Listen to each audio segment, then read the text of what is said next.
Olá, meu nome é Minon Pinho, eu sou diretora do FIM, Festival Internacional de Mulheres no Cinema. Estou aqui para dar as boas-vindas a todas, todos, todes que estão acompanhando essa transmissão online do Paradiso Multiplica, que integra o programa formativo do festival nesta edição. Bem, essa ação é uma parceria do FIM com o Projeto Paradiso.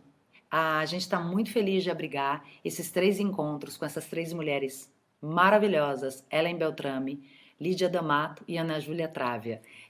O Paradiso Multiplica traz para vocês o conhecimento dessas mulheres em diversas áreas do setor audiovisual e a gente espera que todos esses bate-papos aí contribuam muito com a formação, com o intercâmbio entre mulheres nessa rede de afeto, luta e amor ao cinema. A gente está vendo esse momento difícil no audiovisual, mas essas possibilidades da gente se encontrar são muito, muito, muito bacanas. Então, o festival e o Projeto Paradiso desejam que essas experiências aí ao longo da semana sejam incríveis. Acompanhe o resto da programação do festival, que vai acontecer, que está acontecendo até o dia 17. Tem 1000 coisas legais acontecendo, tanto no programa formativo quanto nos filmes, totalmente gratuito. Entrem lá, fincine.com.br, a gente espera vocês para essa semana dedicada à potência das mulheres no audiovisual. Um abraço e bom encontro para vocês. Olá, bem-vindo a todos. Eu sou Josefine Bourgois, diretora executiva do Projeto Paradiso, uma iniciativa de apoio aos talentos do audiovisual mantida pelo Instituto Filantrópico, o Instituto Olga Rabinovich. Para a gente é uma grande alegria estar ao lado do FIM, do Festival Internacional de Mulheres do Cinema.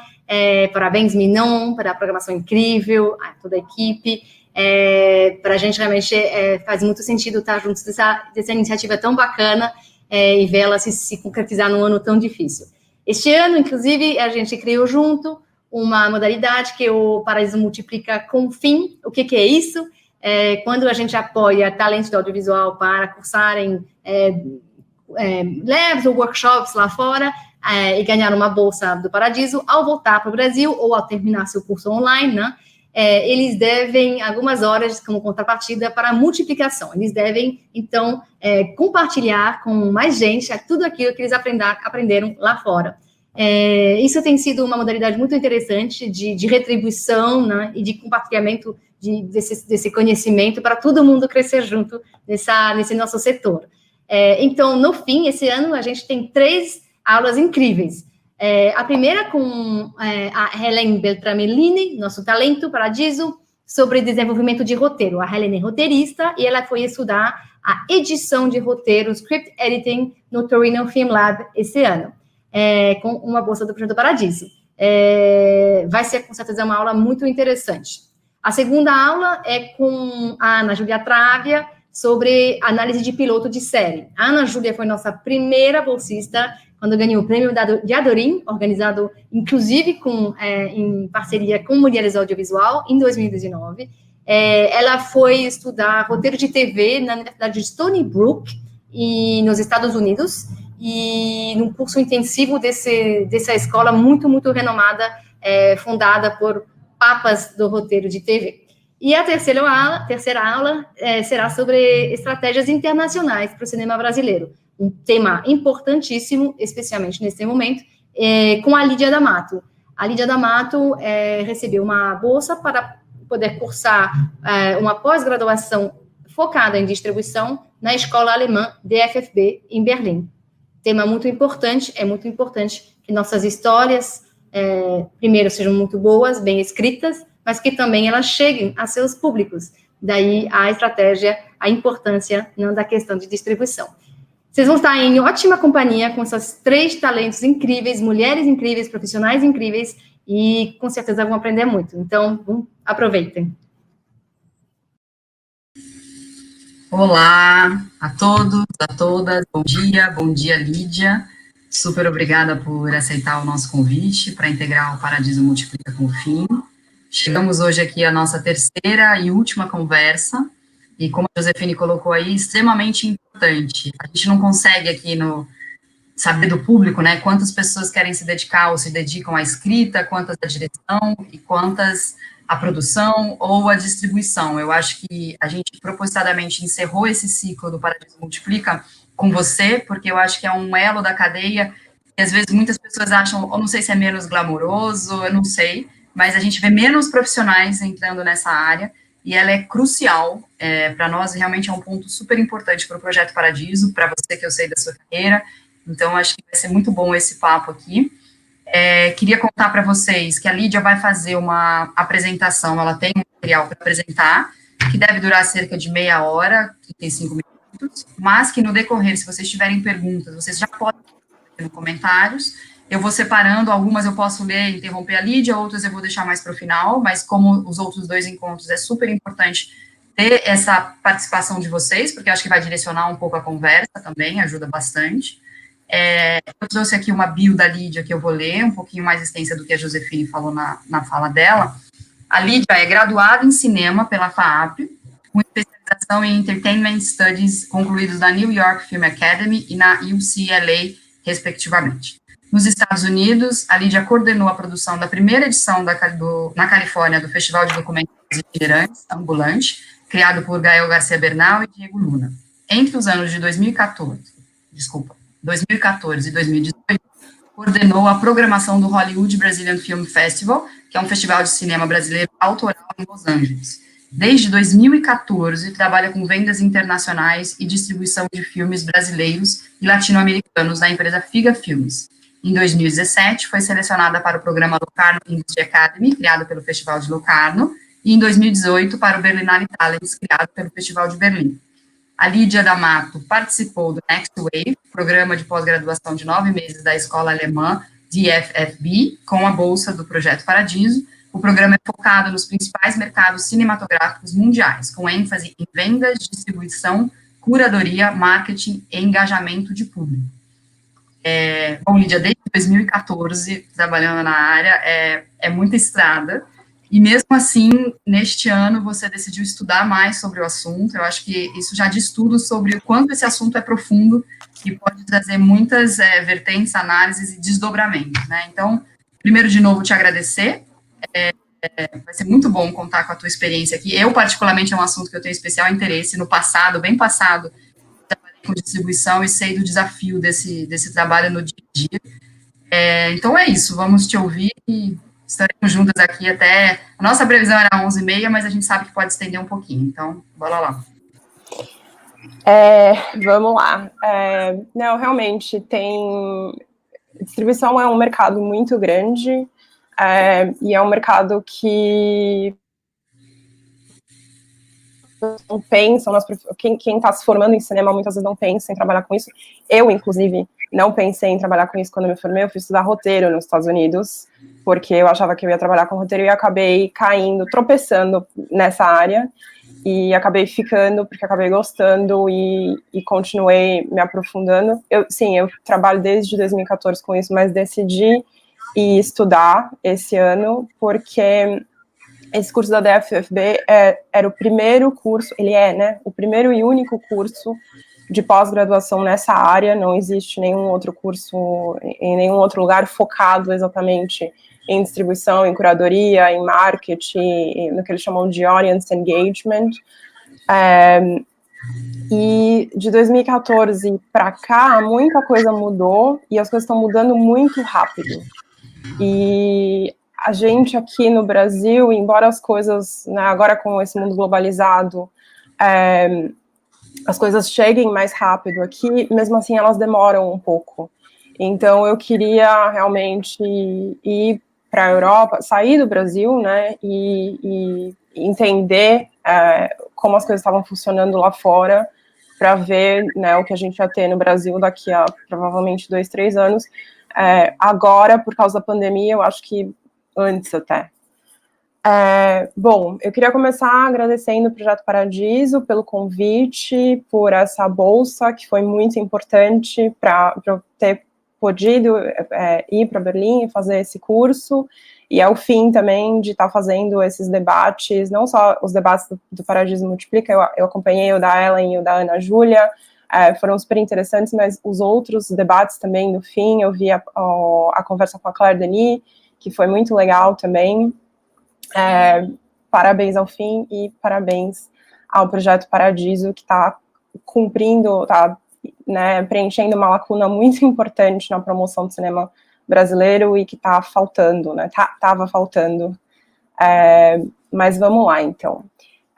Eu vou compartilhar aqui uma apresentação com vocês. Como a Raquel já falou, eu provavelmente vou falar por 30, 40 minutos, mas se vocês tiverem perguntas, vocês podem já mandar, e a Raquel vai ler, e ela vai me mandando.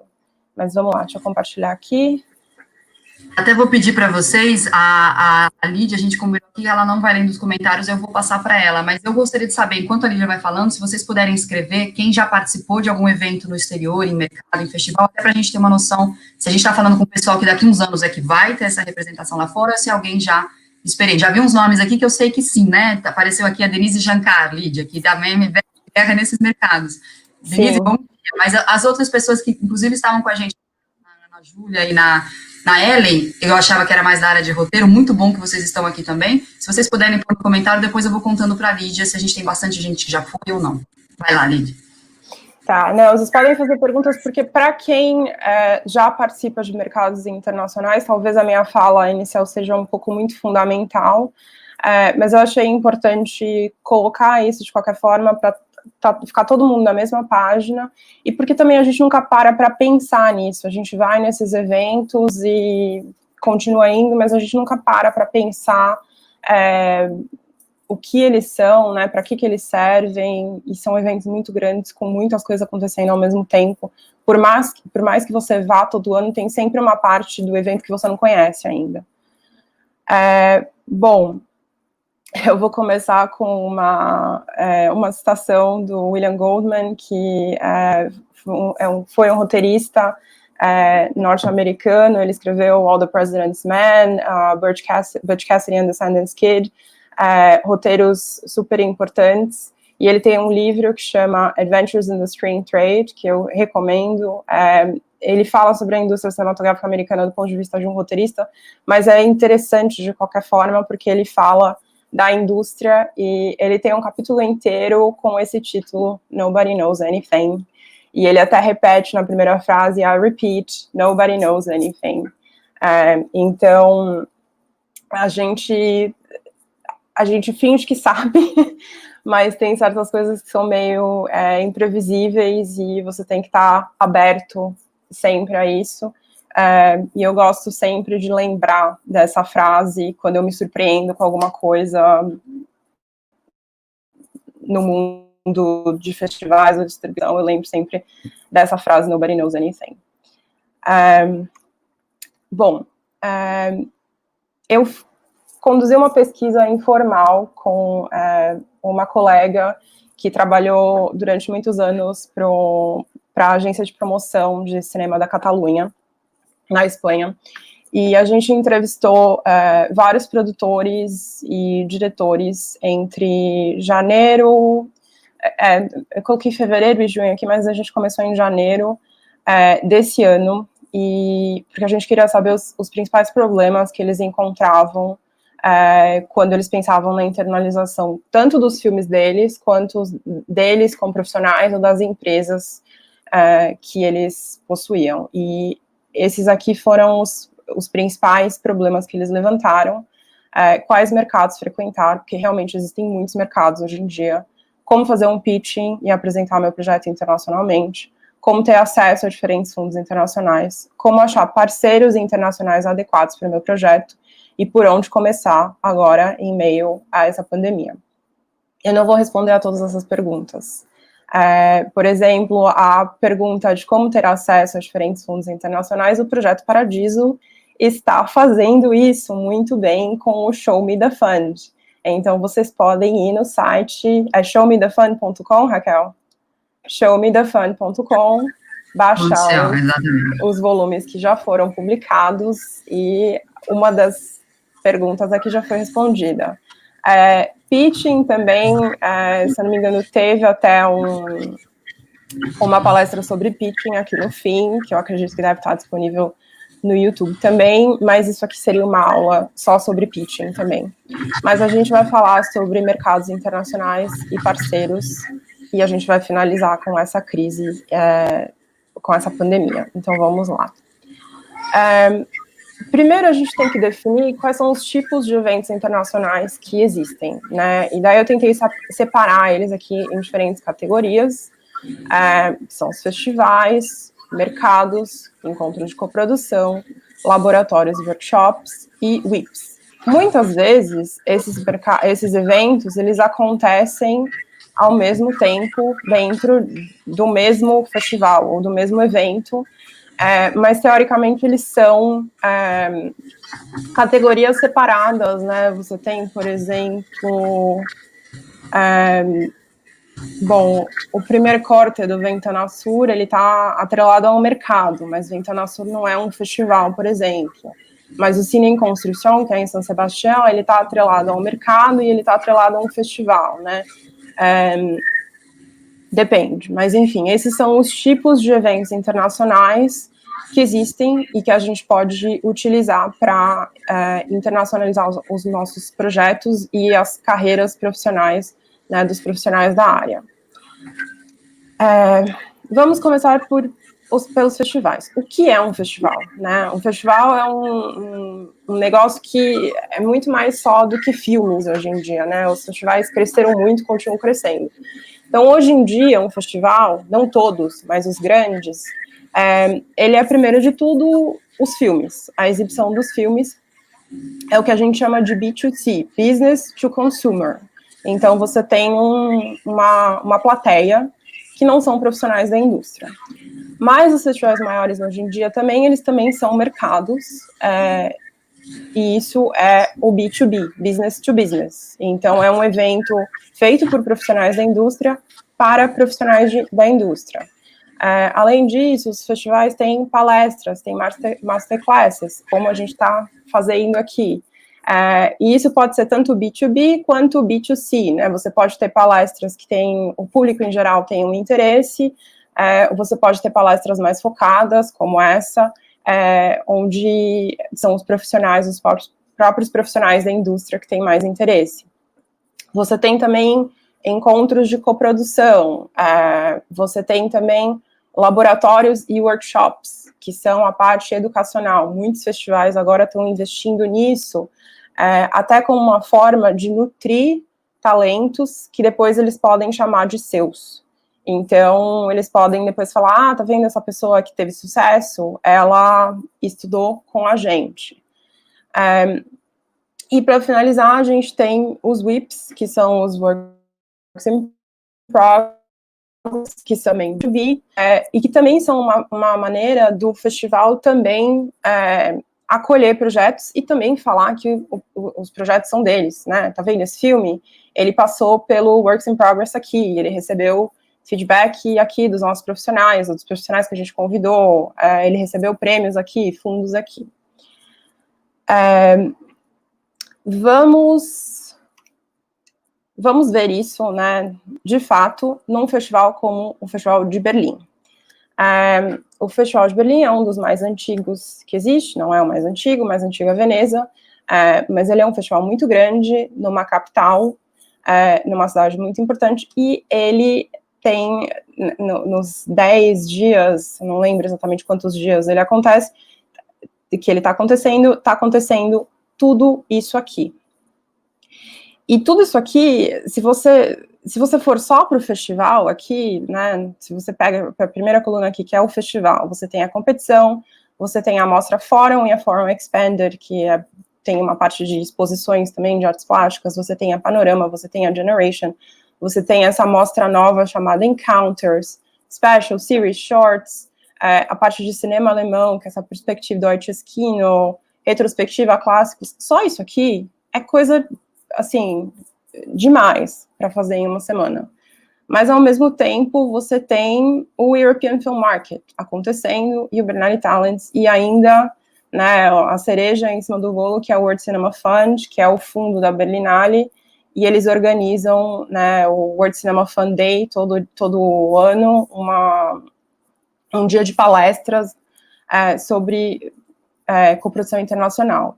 O European Film Market também, ele é um prédio físico, o Martin Gropius Bau, ele é um prédio, para quem já foi para Berlim, tem a Potsdamer Platz, onde fica a maioria dos cinemas, e 5 quadras dali tem o MGB, que ele é um museu durante o ano inteiro, e daí durante essa uma semana do mercado ele vira mercado, e o mercado é fisicamente um prédio cheio de stands, como uma feira de qualquer coisa, né, de gente vendendo coisas, só que ali a gente está vendendo filmes e tendo encontros para estabelecer coprodução, para conhecer novos parceiros. E dentro desse mercado, como o festival também tem sessões diferentes, o mercado também tem instâncias diferentes para atender diferentes profissionais, porque existem diferentes profissionais dentro do mercado de cinema. Então, por exemplo, a gente tem no segundo andar, ou no terceiro andar, eu não entendo exatamente como é que é, para mim é terceiro andar, do MGB, o Doc Salon. Então, e ele é um cantinho ali que é voltado só para os profissionais de documentário. Então, se você está indo para o IFM com um projeto de documentário, você tem que ir para o Doc Salon, porque daí eles vão organizar reuniões com programadores de festivais de documentários, coprodutores internacionais que produzem mais documentários, né, eles vão ter uma programação toda voltada para você. Tem também o mercado de série, que eu nunca fui, eu nem sei onde fica, porque é muita coisa. Tem o Producers Hub, que é voltado para os produtores fazerem conexões. O IFM Landmark, que eu também nunca fui e não sei exatamente o que é. E tem o IFM Horizons, que é um evento só de palestras, de conferências sobre tecnologia e cinema, sobre o futuro do cinema, que também é num prédio separado, perto do HITS. E, além disso, o Co-Production Market, que é um dos maiores, um dos mais interessantes mercados de coprodução internacional que existem, super exclusivo, onde eles também selecionam um número específico de projetos e daí eles marcam reuniões com parceiros que eles acham que seriam interessantes para esses projetos. Também acontece num prédio diferente na frente do MGB. E, além de tudo, tem o Berlinale Talents também, que está acontecendo, que, em termos de laboratórios em workshops dos festivais, eu acho que, sem dúvida, é o maior, porque eles selecionam 250 profissionais todo ano do mundo inteiro, e tem partes de Summit, que são as palestras, que acontecem durante 5 dias, se não me engano, mas tem os laboratórios também, tem o Talent, Project Market, Script Station, Doc Station, Short Film Station, e os estúdios. Então, você pode ir com um projeto, você pode ir como profissional, como produtor, como diretor, ou você pode ir com um projeto, com um roteiro de curta-metragem, para o Short Film Station, ou com um roteiro de documentário, ou com um roteiro de ficção, e também como profissional para os workshops específicos de câmera, edição, direção de arte, som, atuação, e o mercado, que é o que chamam de Market Studio, que é o que eu fiz em 2018, que é voltado exatamente para profissionais de distribuição, exibição e vendas. E, além de tudo, São tem 200 Talent por ano, Press. Lídia? 200 por ano?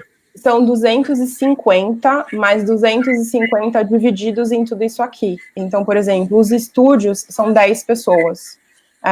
Eu fiz o Market Studio junto com outras 9 pessoas que eles selecionaram do mundo inteiro. Então, Bem. 250 no Summit inteiro, mas tem esse breakdown.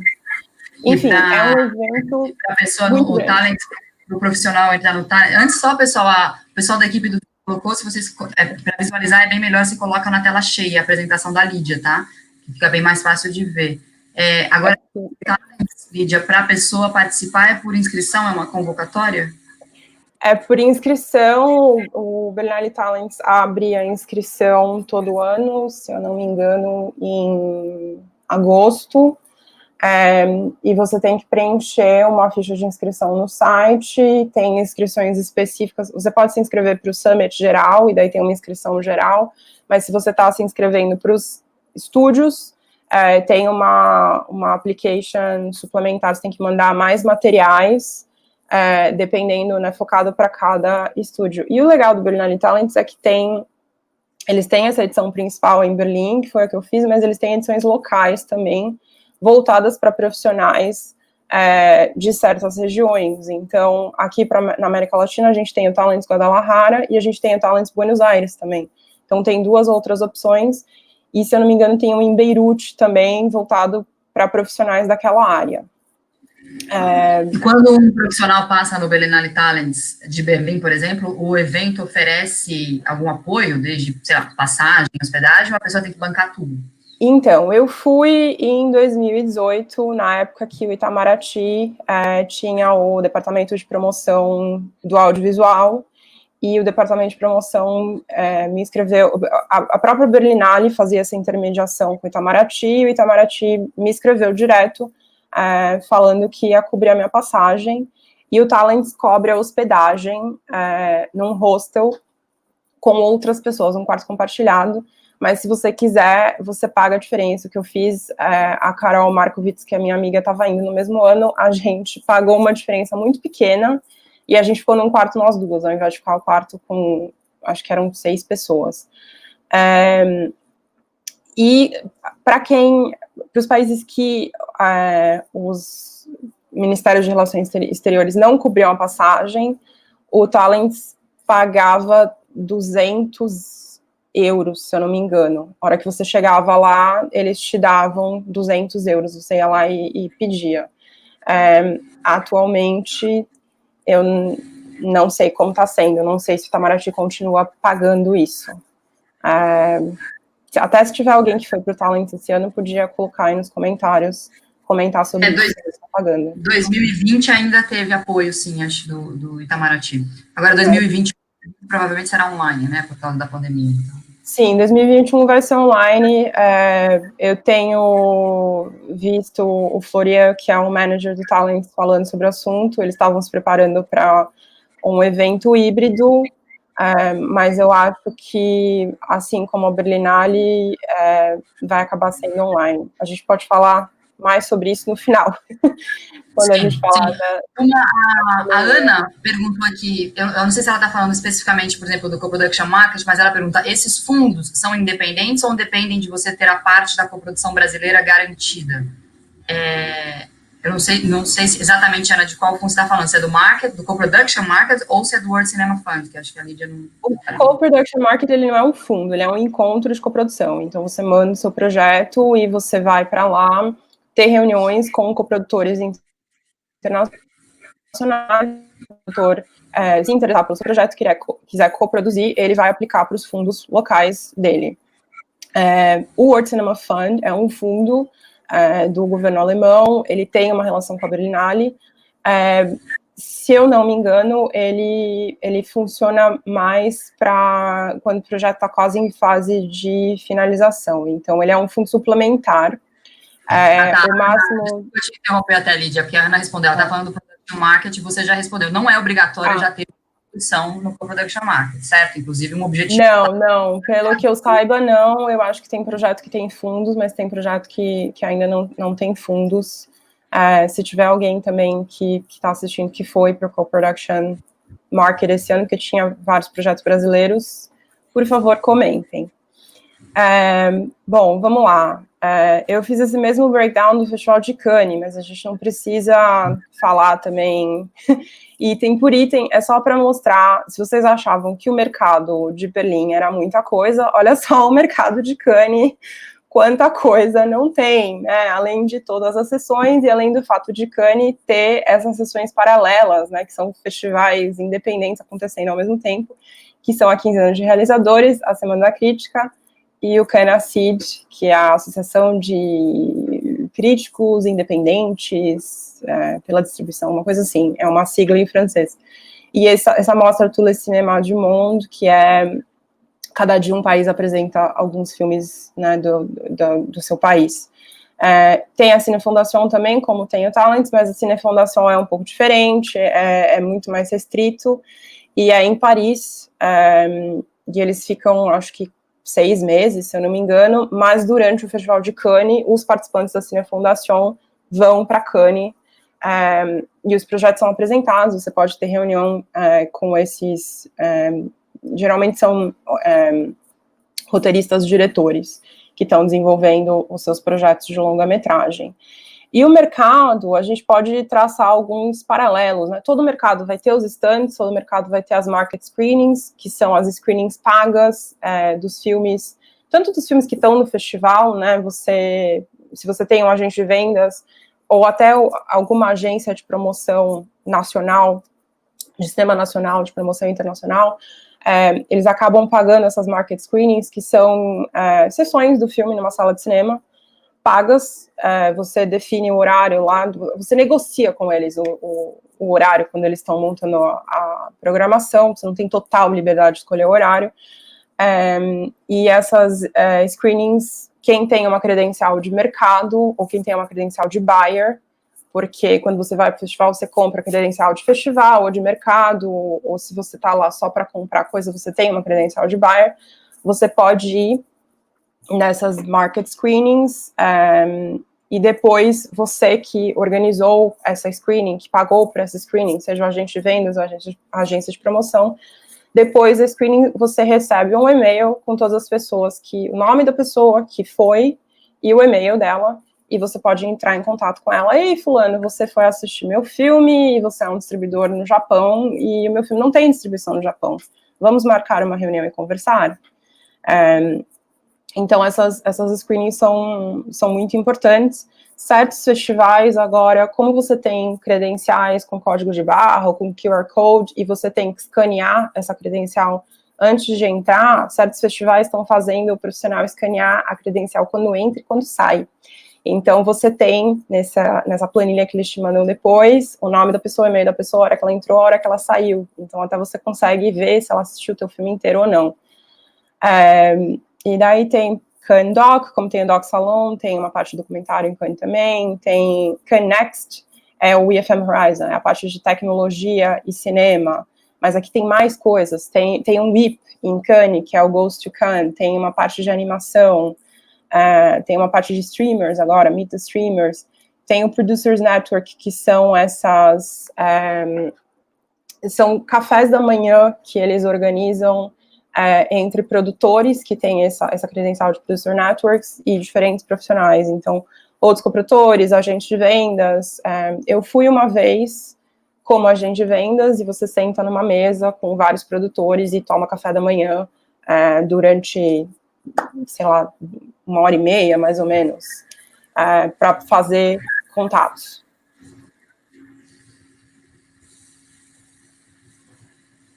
Vamos lá.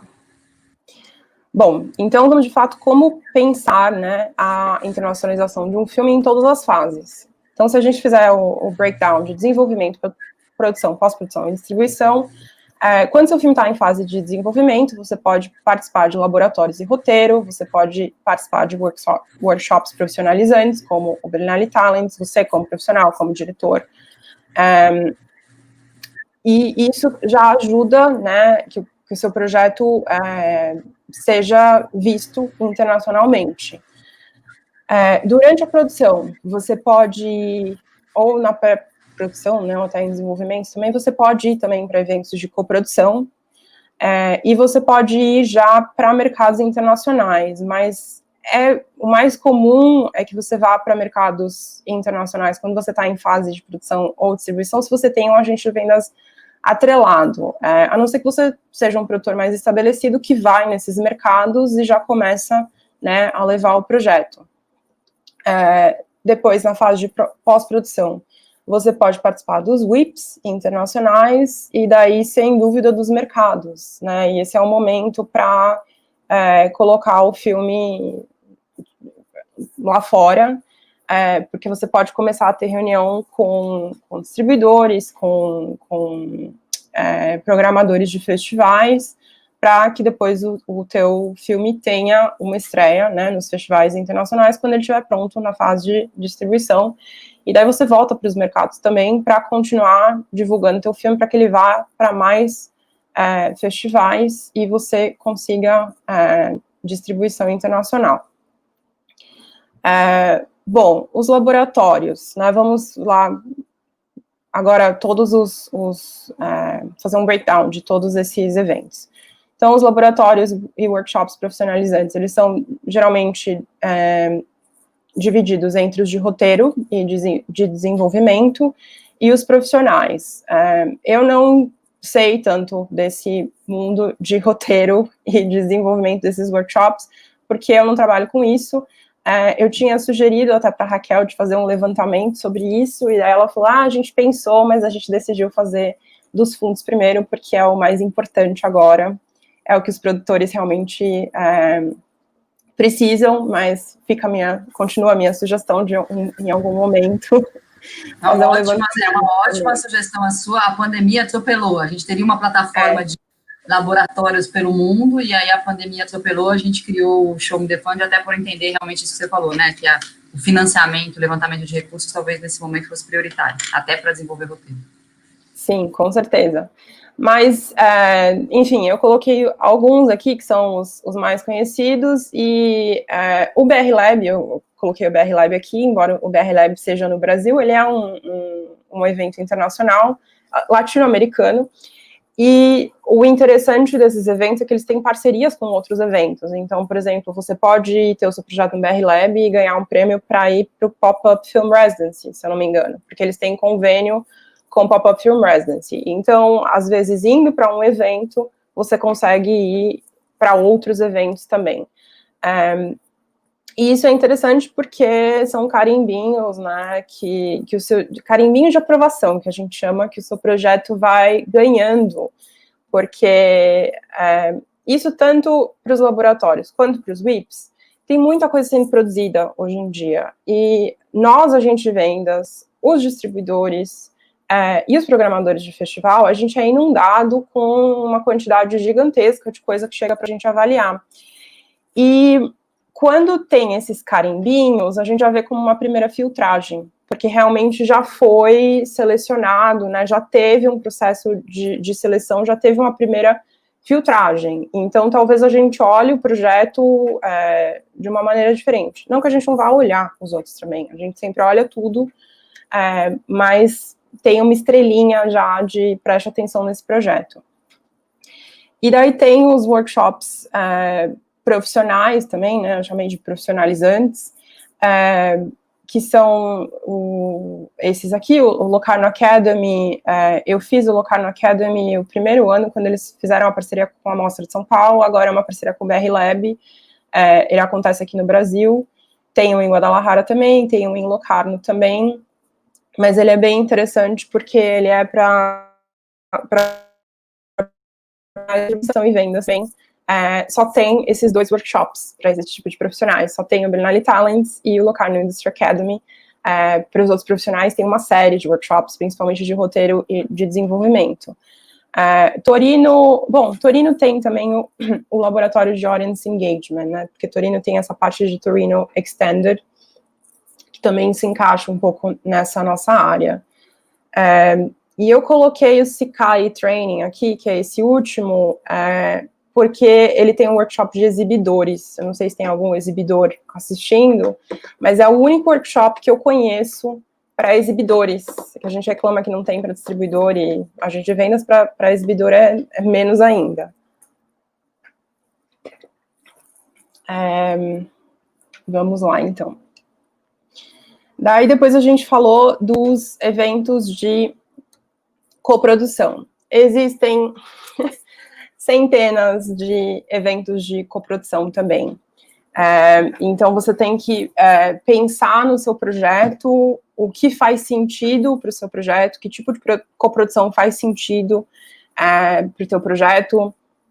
Se você tem um filme que tem alguma relação com Portugal, alguma relação com a França, então talvez faça sentido ter uma coprodução, ou se você já tem algum contato na Espanha, sabe? Você tem que sempre pensar no que faz sentido para o seu projeto, tanto no filme em si, quanto das conexões que você tem, e daí você dá uma filtrada nesses 3 milhões de eventos de coprodução que existem, e aplique para o máximo possível, porque sempre tem muitas submissions, e então, quanto mais você tentar, mais chances você tem de entrar. Esses aqui não são todos os eventos que existem, isso aqui são só alguns que eu pesquei desse guia aqui, que é o Co-Production Market Guide da Creative Media Desk Spain.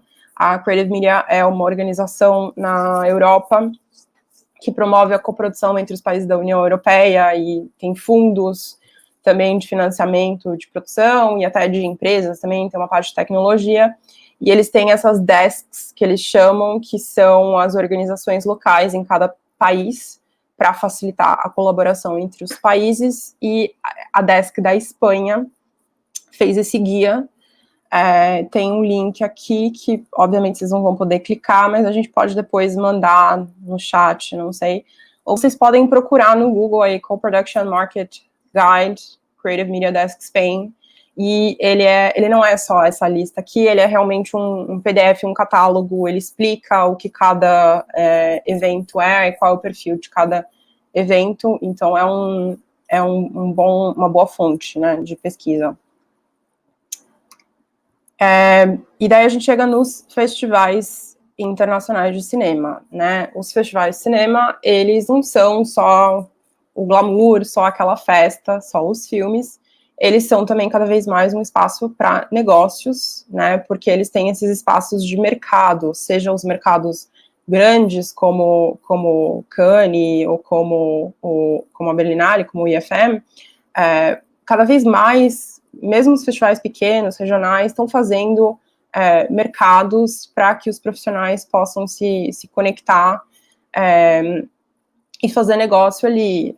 Durante os festivais, que você pode até conhecer outros programadores de festivais e fazer com que o seu filme vá para outros festivais depois, né? E uma coisa que é importante também dos festivais, principalmente esses festivais maiores, é que eles têm imprensa participando desses eventos. E um jornalista pode assistir teu filme, pode escrever sobre teu filme, pode escrever uma crítica sobre teu filme, e isso gera o que a gente chama de free press, que é uma imprensa que você, né, não pagou. Por mais que, na verdade, se você está num festival grande, a gente contrata um publicista, para que a gente tenha certeza que os jornalistas vão estar na sessão, e depois eles vão conseguir entrar em contato com o diretor e marcar entrevistas. Mas é um investimento relativamente pequeno para os frutos que ele vai dar. Bom, e daí a gente tem a questão também das premieres dos festivais, né? chama de festivais CA, que são os festivais mais importantes, que exigem estreias mundiais ou pelo menos internacionais, né? Certos festivais classe A, eles toleram que o filme tenha estreado no país de origem, mas eles precisam ter pelo menos a estreia internacional. Os festivais mais renomados, eles querem ter realmente a estreia mundial. E também o que acontece, às vezes, certas sessões diferentes dos festivais têm regras diferentes. Então, por exemplo, a Berlinale Generation, ela aceita premiere na Alemanha, né? Se o filme já passou, a gente estava trabalhando um filme esse ano que estreou na Generation, mas já tinha passado em Busan, e era um filme mexicano, então, e não teve problema. Então, cada mostra, às vezes, também, né, cada sessão do festival tem algumas regras diferentes. E uma boa premiere, se o seu filme começa a carreira dele num festival classe A, ele tem muito mais chances de ir para muitos festivais depois, e por isso que você precisa planejar muito bem para ele estrear no festival mais importante e depois ir tendo essas premieres menores. Então, primeiro você tem a premiere mundial, depois as premieres de países, as premieres locais. Olha, Lídia, isso é meio um quebra-cabeça, né, pro produtor, porque a data de um festival classe A, daí ele tem que esperar a resposta, daí ele não pode dizer sim ou não para outro festival. Existe não sei, um planilhão de datas, de cronograma, qual você pode dizer não logo de cara, porque você está esperando o festival Y? Então, o que geralmente acontece é que primeiro você tenta todos esses festivais classe A, eles não acontecem ao mesmo tempo, eles acontecem durante um ano, e daí você tem já uma ideia, né, em mente de, esse filme, ele tem mais o perfil de Berlim, né, então eu vou começar tentando Berlim, eu não vou começar tentando Cannes.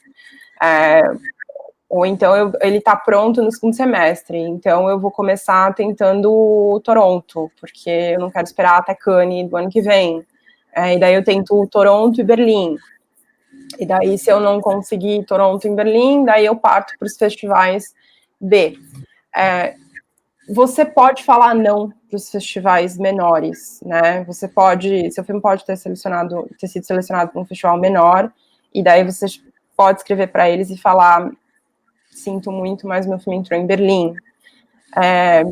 Os festivais menores entendem isso. É óbvio que você quer evitar isso ao máximo possível, porque causam, né, um certo desgaste. Mas os festivais menores entendem também que eles não podem competir. Tá cortando aqui esse slide, né? Eu não consigo colocar em tela cheia, porque senão eu não consigo acompanhar aqui a janela.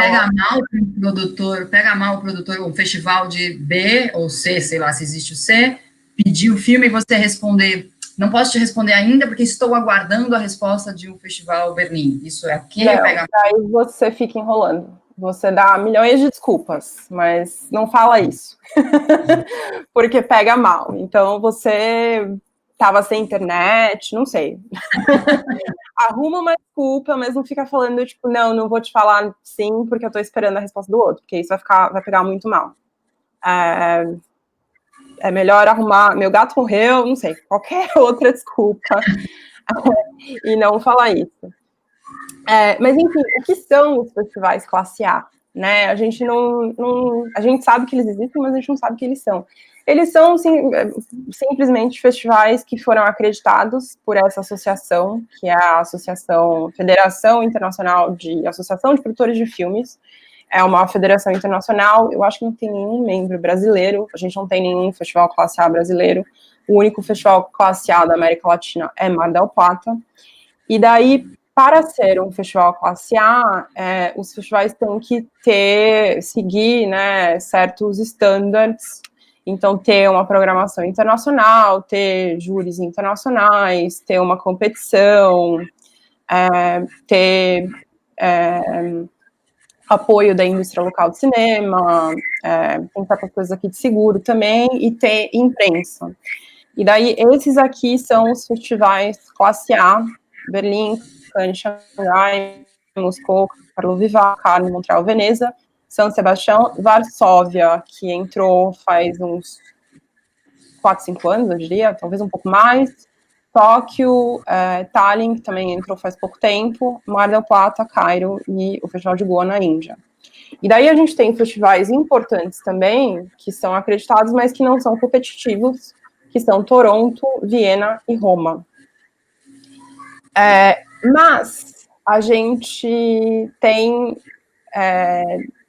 uma lista a gente fala The Big Three, que são os 3 festivais mais importantes para a carreira de um filme, né, se o seu filme estreia lá, que são Cannes, Berlim e Veneza. E daí, se a gente estender um pouco mais, a gente tem esse The Big Five, que são Cannes, Veneza, Berlim, Sundance, que não está nessa lista, mas que é um festival importante se você estreia lá, e Toronto, mesmo não sendo um festival competitivo. E daí também vai muito do perfil do teu filme, né? Às vezes, se o teu filme foi convidado para... Aqui é difícil você falar não, você nunca vai falar não para Berlim, Cannes e Veneza, então esses 3 você nunca fala não. Lídia, desculpa te interromper, mas o pessoal está perguntando aqui, o Rodrigo, a Sibeli, e sobre o Roterdã, ele não se encaixa em nada aí? Roterdã não é um festival acreditado também, mas ele é um festival importante, ele é um festival pequeno com uma sensação de grande. Se você já até foi para Roterdã, ele é pequenininho, que é uma cidade pequenininha, mas ele é um festival super importante também, super bem visto. Ele tem um perfil diferente, ele tem um perfil de filmes mais ousados, filmes mais autorais, né, filmes não tão quadradinhos, mas ele é um festival importante também, ele só não entra nessa lista aqui. E, por exemplo, se o seu filme entrou em Varsóvia e Locarno, que você não vai ficar nessa dúvida, porque Locarno é antes, mas enfim, estou pegando aqui 2 festivais. Você tem que pensar no que é melhor para o teu filme, né? Varsóvia é um festival classe A? Só que ele é um festival na Polônia e ele é mais voltado para filmes do leste europeu, assim como Tallinn também é. Então, Varsóvia, todo ano eles têm 1 ou 2 filmes latino-americanos. Ele não é um festival que vai ser uma premiere ideal para um filme brasileiro. Então, é melhor você estrear em Locarno do que você estrear em Varsóvia. Você tem sempre que pensar, né, nisso, o que é melhor para o teu filme. Uma premiere entre Roterdã e Varsóvia, que também não vai acontecer, porque por questões de data, isso não vai acontecer, mas se você tivesse que escolher entre Roterdã e Varsóvia, então, seja melhor você escolher Roterdã. Enfim, não aconteceria do filme ser selecionado para esses 2 festivais. Bom, e daí a gente passa para os mercados, né? Por que participar dos mercados? Nos últimos anos, até por causa dos apoios, né, que a gente tinha da Ancine, cada vez mais a gente tinha profissionais brasileiros participando dos mercados e circulando por esses eventos, e por isso que a produção brasileira cresceu tanto também, né, porque esses profissionais começaram a se internacionalizar, e os nossos filmes o nível deles começou a subir muito, e a gente começou a ter essas participações recordes em festivais, com aquele ano maravilhoso em Cannes, que foi ter o Bacurau e o Eurídice Guzmão ganhando prêmios.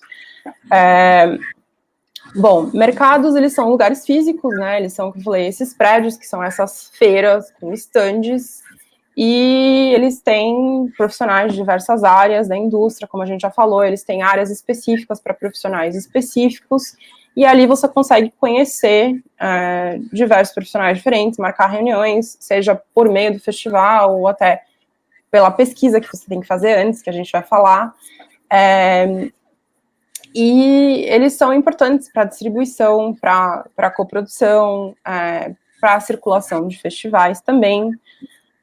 Para quem é agente de vendas como eu, literalmente é o nosso habitat natural, né? Se você me procura durante a Berlinale, assim, em 80% do tempo eu vou estar dentro do MGB, sem ver a luz do sol.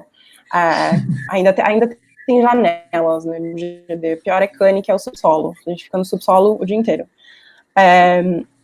E a gente fica tendo reunião, Você é é mais isso. fina Reuniões. você tá mais fina falando subsolo, né? Quando eu ia, falava que era o porãozão. Estavam no porão, Que eu acho que é uma negação, né? De falar, não, é o subsolo. Mas a gente fica tendo reunião a cada meia hora, a gente tem uma reunião nova. Isso foi até uma questão, né, que a gente teve com a Berlinale esse ano e o ano passado, porque para você entrar, por exemplo, no marché do filme, que é o mercado de Cannes, você só precisa ter uma credencial de Cannes. Pode ser a credencial do festival. E de Berlim era assim também. E daí, a partir do ano passado, eles começaram a exigir que para entrar no mercado você tinha que ter uma credencial do mercado. Só que a credencial do mercado é mais cara. Então, se você é um profissional que está indo pela primeira vez, talvez você compre a credencial do festival, porque é mais barata, é mais acessível. E principalmente se você está com um filme lá, tal, e você ganhou a credencial, mas você quer aproveitar e fazer umas reuniões, você não conseguir entrar no prédio do mercado para ter essas reuniões. E nós estamos lá o dia inteiro, então não dá para a gente ficar marcando reunião fora do prédio. É mais fácil a gente marcar tudo lá dentro. E daí o que eles fizeram para contornar essa situação era, a gente podia pedir um convite, né, para uma pessoa entrar, só que daí você tinha que pedir pro sistema lá de guest service do mercado, e teoricamente você tinha que encontrar a pessoa na porta, e pegar a pessoa, e levar ela até a sua mesa, até o seu stand. E daí depois, no final, teoricamente, você teria que acompanhar essa pessoa até a porta de novo e pegar esse convite. Nisso, já se foram mais de 15 minutos, porque o MGB também é cheio de gente, então você não consegue, você tem que andar assim, esbarrando nas pessoas. E isso é um problema, porque daí quando você senta para ter a reunião, você tem 15 minutos só para ter a reunião. Então foi uma briga, né, que principalmente os agentes de vendas tiveram o ano passado com o IFM, que é o European Film Market, e daí o que eles fizeram esse ano foi que eles reservaram certos horários específicos para que pessoas com credenciais que não fossem de mercado pudessem entrar no MGB. Se eu não me engano, era depois das 5 da tarde, você poderia entrar, quando o mercado não está tão cheio, e nos últimos dias do mercado, quando o mercado já está vazio. Se você vai no último dia do mercado, não tem ninguém, eles estão desmontando o stand já. Então, tirando o stand do Cinema do Brasil e a Karen lá. A Karen está sempre do começo ao fim. Então, não foi ideal, mas foi uma maneira, pelo menos, que eles arrumaram de contornar. Para o ano que vem, como, por enquanto, eles estão falando que vai ser esse evento híbrido, e que eles vão ter que ter menos pessoas dentro dos prédios, dos lugares, por causa da pandemia, eles já estão falando que não vai ter mais isso, de horário estendido e desses dias que os outros profissionais podem entrar. Mas isso é uma outra questão, né, que a gente vai também ver como é que vai ser, se realmente vai ter esse evento presencial e, enfim, se vai ter bastante gente ou não. Bom, eu falei, existem milhões de mercados agora, e eu tentei fazer aqui um calendário. Eles não são exatamente todos mercados, né? Por exemplo, o Cinemark, ele não é bem um mercado. Ele é um encontro de coprodução, mas dentro do prédio lá que chama Doelen, que é o prédio principal da indústria de Roterdã, você tem um andar lá que você consegue marcar reunião com pessoas. E daí você consegue marcar reunião com certos programadores, porque eles estão mais tranquilos, porque Roterdã é um festival menor e eles não estão na correria depois de Berlim, que é um mercado muito grande, é um festival com muito filme. Então, se você tem a oportunidade de ir para Roterdã e tem um programador lá, é muito melhor ter uma reunião com um programador em Roterdã do que em Berlinale. Ele vai estar com muito mais tempo e de muito mais bom humor, né, do que se você encontrar ele correndo durante a Berlinale. Sundance tem um mercado também, mas os principais mercados são 3, que são o IFM, que acontece durante a Berlinale, o European Film Market, o Marché do Film, que é o mercado de Cannes, e o AFM, que acontece em novembro nos Estados Unidos. O que esses eventos têm em comum é que eles são todos o que a gente falou, feiras com stands e pessoas vendendo filmes e tendo reuniões, mas o AFM, ele tem um perfil um pouco diferente, porque ele é mais voltado para a produção americana. Então, no Marché do Filme, você tem um stand de um agente de vendas que tem um filme que está no Un Certain Regard, ou no Canacid, ou um filme que estreia em Rotterdam, e do lado você tem um stand de uma pessoa que está vendendo Annabelle 5 e Sharknado 15. No AFM é mais Sharknado 15, Annabelle 14, sei lá, It 32. Ele é mais voltado para esses filmes mais comerciais, mas ele é também num lobby de um hotel em Santa Mônica, em Los Angeles, um lugar onde tem vários stands. Eu tô falando isso do Sharknado porque a primeira vez que eu fui no AFM, eu entrei e tinha no primeiro andar uma faixa gigantesca com Sharknado, um tubarão assim gigante, Sharknado, não era 15, mas sei lá, era 4 ou 5. Imagino que deve ter te marcado, realmente. Exatamente. Eu entrei e falei, uau, é diferente. Desses mercados também, existem mercados específicos, que são os que eu coloquei um asterisco aqui, que são mercados específicos para TV. Eu até não sei se... Eu fiz esse calendário o ano passado, para uma aula que eu ia dar no BAN, na Colômbia. Eu não sei se esses eventos existem ainda de TV, porque eu sei que teve alguns que foram eliminados. Mas eu acho que o NATP ainda existe. Esse MIP TV, que eu não sei se existe, porque tem o MIPCOM agora. Eles mantiveram os dois, eles continuaram em abril e em outubro, mas que realmente é uma guerra da indústria. Muita gente acha que não tem espaço para 2 mercados desse tamanho para televisão, mas ele existe ainda. E eles são também diferentes, né? Eu até participei do MIPCOM esse ano com uma credencial do Projeto Paradiso. A gente vê também que é diferente, é muito mais agressivo, é muito mais business mesmo, tipo, o que você tem para me vender, eu preciso disso. E tem também mercados específicos para documentário, que acontecem dentro dos festivais de documentário. E daí os principais são o Meat Market, que na verdade eu acho que ele mudou de nome, ele não chama mais Meat Market, mas enfim, é o mercado do Festival de Sheffield, que acontece em junho na Inglaterra. Esse ano ele não aconteceu, o Sheffield está acontecendo online, e eles fizeram um formato diferente, que o festival está acontecendo de junho até dezembro, eu acho, não sei, eles fizeram por ciclos.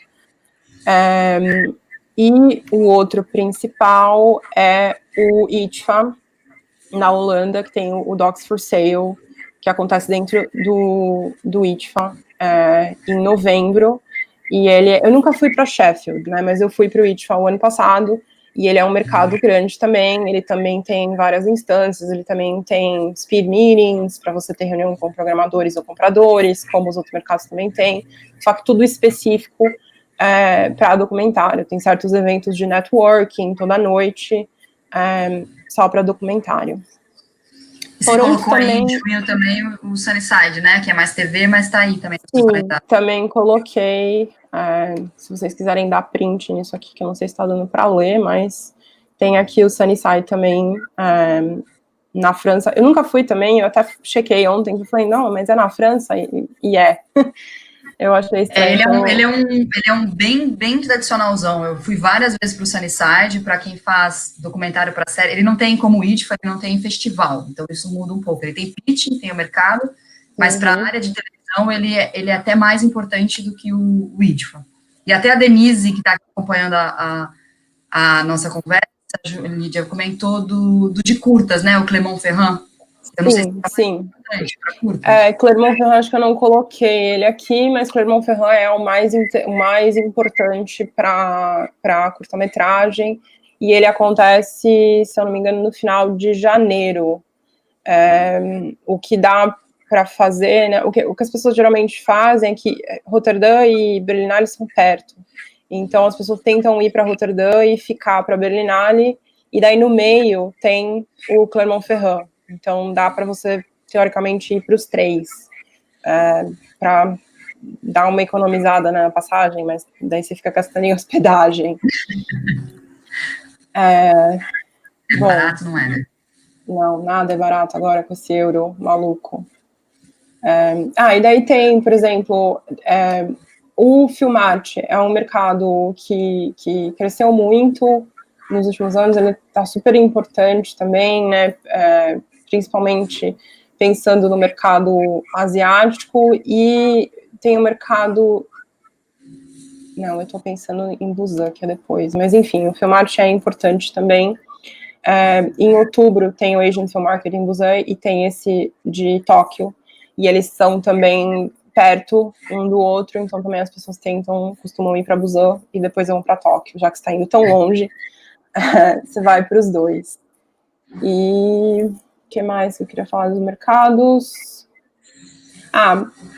Tallinn, por exemplo, tem esse Baltic Event, que é um evento que tem crescido também, mas também é mais voltado pro cinema do leste europeu. Faz sentido se você tem um filme que seria uma coprodução com algum país do leste europeu, com a Rússia, que a gente não tem muito esse tipo de coprodução, Brasil e países do leste europeu. Mas se você tem algum filme que, até tematicamente, que dialoga de alguma forma, né, esses eventos podem fazer sentido. Mas se não, eles não são tão importantes. Seria mais importante para a gente Ventana Sur, que é um mercado focado no mercado latino. Ele não é um mercado que tem muitos compradores, então ele é um mercado que a gente vai mais para conhecer projetos novos, e outros agentes de vendas vão também, né? Muitos produtores brasileiros vão, porque é um evento mais acessível para a gente aqui, é muito mais barato você ir para Ventana Sur ficar uma semana do que você ir para Berlim. Então, geralmente, eu acho que até acaba costumando ser um dos primeiros mercados que os produtores brasileiros vão. E é interessante, tem os WIPs, né? Então a gente vai sempre mais para ver coisas novas do que para, de fato, ter reuniões e tentar vender filmes para distribuição. Lídia, a Eliane comentou uma coisa aqui. Ela esteve no Cine em Construção quando era o filme... Nós é o único filme... e elas eram o único filme em língua portuguesa que estavam participando naquele momento. E aí eles fizeram a tradução do filme para o inglês, mas perceberam que os profissionais tinham muito mais intimidade com a língua espanhola ou francês, e perderam cerca de 30% da compreensão do filme. Essa questão do idioma, enfim, que você vai apresentar, acho que também deve ser um ponto delicado, né, e a se pensar. Não sei o que você pode comentar dessa experiência da Eliane aqui. A gente tem essa desvantagem de falar português, e mesmo sendo uma língua tão parecida com o espanhol, a gente tem essa desvantagem em participar de eventos latinos, porque esses eventos latinos, eles são sempre em espanhol, eles nunca vão ser em português, a gente sai perdendo, mas é uma questão que existe até para distribuição. Eu trabalho desde 2014 com filmes latino-americanos, e é muito mais fácil trabalhar um filme mexicano do que um filme brasileiro, ou um filme argentino do que um filme brasileiro. Por causa do espanhol, esses filmes têm portas mais abertas do que os filmes brasileiros. Os mercados, esses works in progress, geralmente eles têm essas legendas em inglês mesmo, porque eles são para profissionais do mundo inteiro. Então, eu até entendo que quem é hispanohablante pode ter perdido, mas se fosse alguém que não fala espanhol, perderia tudo também, né? Então, tem que ser com legenda em inglês. Tem alguns festivais até que faziam aquela questão da legenda dupla, mas eu, pessoalmente, acho aquilo pior, porque eu acho que fica muita coisa ali na tela, por mais que é uma em cima e uma embaixo, fica muita informação ali para você prestar atenção, então eu acho que é melhor ter só uma legenda em inglês. do que ter a legenda em português e em espanhol, mas isso é a minha opinião pessoal. Bom, vamos lá então. Como se preparar para um mercado internacional? Isso aqui são coisas até que eu acho que são básicas, mas que a gente tem que pensar antes de ir para um mercado internacional. Primeira coisa, pesquise, faça a tarefa de casa, né? Tem diversas fontes de pesquisa, diversas ferramentas hoje que a gente pode usar para pesquisar sobre os mercados. Então, leia, mas isso, assim, isso é uma dica para a vida. Leia esses industry traits, entre de vez em quando, tipo, sei lá, uma vez por semana no Hollywood Reporter, na Variety, na Screen Daily, ou então se você usa Facebook e Instagram, tipo, dá aquele subscribe que aparece no seu feed, para você ficar por dentro do que está acontecendo. A Latam Cinema é uma ótima publicação, mais voltada para o mercado latino, mas assim você já começa a se familiarizar com certos nomes, certas empresas, certos produtores, certos mercados, né? Você sabe já o que está acontecendo. Fora isso, tem certas ferramentas. O Sinando é uma ótima ferramenta, só que o Sinando é pago, a não ser que você vá para Cannes, você ganha, se você compra uma credencial de Cannes, você ganha uma subscription para o Sinando de 1 ano. Eu não sei se Ventana Sur também, porque Ventana Sur também. Então, vale a pena, porque ao invés de você pagar a subscription, você está pagando a credencial, já que você está indo para o mercado, e daí antes do mercado você pode utilizar o Sinando, e o Sinando é uma ótima ferramenta, porque ele é uma enciclopédia online de todas as empresas, praticamente todas as empresas que existem no mundo, que trabalham com entretenimento, e de pessoas também. Então, você pode buscar empresas, e ali você tem as pessoas que trabalham nessas empresas, e você tem muitos contatos ali. Tem gente que não coloca o e-mail ali, mas tem muita gente que coloca o e-mail lá. Meu e-mail tá lá. Então, se você me buscar, você acha meu e-mail profissional lá, e você consegue filtrar por distribuidores, ou por programadores, ou por exibidores. Então, é uma ótima maneira de fazer uma pesquisa sobre contatos, tentar marcar reunião com essas pessoas antes de ir para os mercados. Sempre, sempre, sempre, sempre, sempre marque reuniões antes de ir para o mercado. Porque essas pessoas, elas são ocupadas, e elas têm reunião o dia inteiro. E então, elas marcam todas as reuniões delas antes de ir para o mercado. Então, dificilmente você vai conseguir marcar uma reunião quando já está começando o mercado, porque essas pessoas já vão estar com a agenda cheia. Então, quanto antes você fizer isso, melhor. Uma outra ferramenta que você não paga nada é o MDB. Então, você pode, se você vai ter uma reunião com um coprodutor, pesquisa ele lá, vê o que ele já fez, dá uma entendida no tipo de filme que ele faz, né? Antes de você apresentar o seu filme, que pode ser que não tenha nada a ver com o tipo de filme que ele produz. E o Google, né? O Google, qualquer coisa que você colocar no Google, você acha. Então, use isso. E daí as mídias sociais também, LinkedIn, Facebook, Instagram, que eu estava falando. Siga, né, o Hollywood Reporter ou essas empresas. Se você é mais dessas mídias sociais, pode ser uma maneira mais fácil também de ficar sempre por dentro do que está rolando. Me corrigindo aqui agora, até fui checar, o Ventana Sur, você pode fazer a credencial pelo Sinando, mas acho que ao se credenciar você não ganha o acesso ao Sinando, não estava claro. Porque como o Marché do Filme e o Ventana Sur e o Sinando são todos a mesma empresa, né? Quem criou o Sinando foi o Marché do Filme, tudo conectado. Até você tem uma lista, né, da indústria. Quando você vai para esses mercados, você consegue baixar uma lista de todo mundo que tem credencial para Cannes. E daí você só consegue fazer isso pelo Sinando. Mas o que geralmente acontecia, o que acontece, isso eu tenho certeza, se você compra uma credencial de Cannes, você ganha essa membership do Sinando. Ventana Sur eu não tenho certeza, porque Ventana Sur você não pagava a credencial, né? Acho que esse ano que eles começaram a cobrar. O que eu acho que acontece é se você paga uma market screening em Ventana Sur, eu acho que você ganha a membership do Cinando, que eu acho que é caro. Denise está dizendo aqui, ó, É uns Ventana Sur 400 você ou ganha... 500 euros. Denise está dizendo, Ventana Sur ganha sim 6 meses de Cinando. Eu estava na dúvida, porque a gente se credenciou pelo Cinando, né? Pro Ventana Sur pelo Cinando, mas ganha sim, ela confirmou aqui. O que realmente já vale muito a pena, né, Lídia? Sim, vale muito a pena, né? Você vai usar realmente, antes de ir para o mercado, o Cinando. Como o Ventana Sul está cobrando a credencial agora, eles têm que, pelo menos, dar isso também. Bom, outra coisa, peça ajuda para as instituições nacionais de promoção internacional. Eu coloquei a Ancine aqui porque a gente tem esperanças de que a Ancine volte a nos ajudar, embora atualmente a gente não sabe, né? A maioria dos apoios foram cortados, mas a gente tem esperança.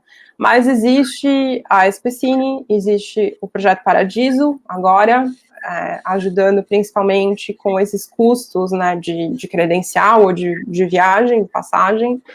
E existe também o Cinema do Brasil e a Brave, que são as instituições que têm estandes. Agora a Especine também tem, a Especine tinha um stand no IFM, tem estandes dentro do mercado, e se você está perdido, você pode ir lá no stand do Cinema do Brasil e conversar com a Karen, que é uma pessoa muito legal, e pedir ajuda. Karen, por favor, você tem que pagar para ser membro do Cinema do Brasil, para você poder usar o stand e fazer reuniões ali, mas você pode ir conversar com a Karen. Tô vendendo a Karen aqui sem falar com ela, mas enfim.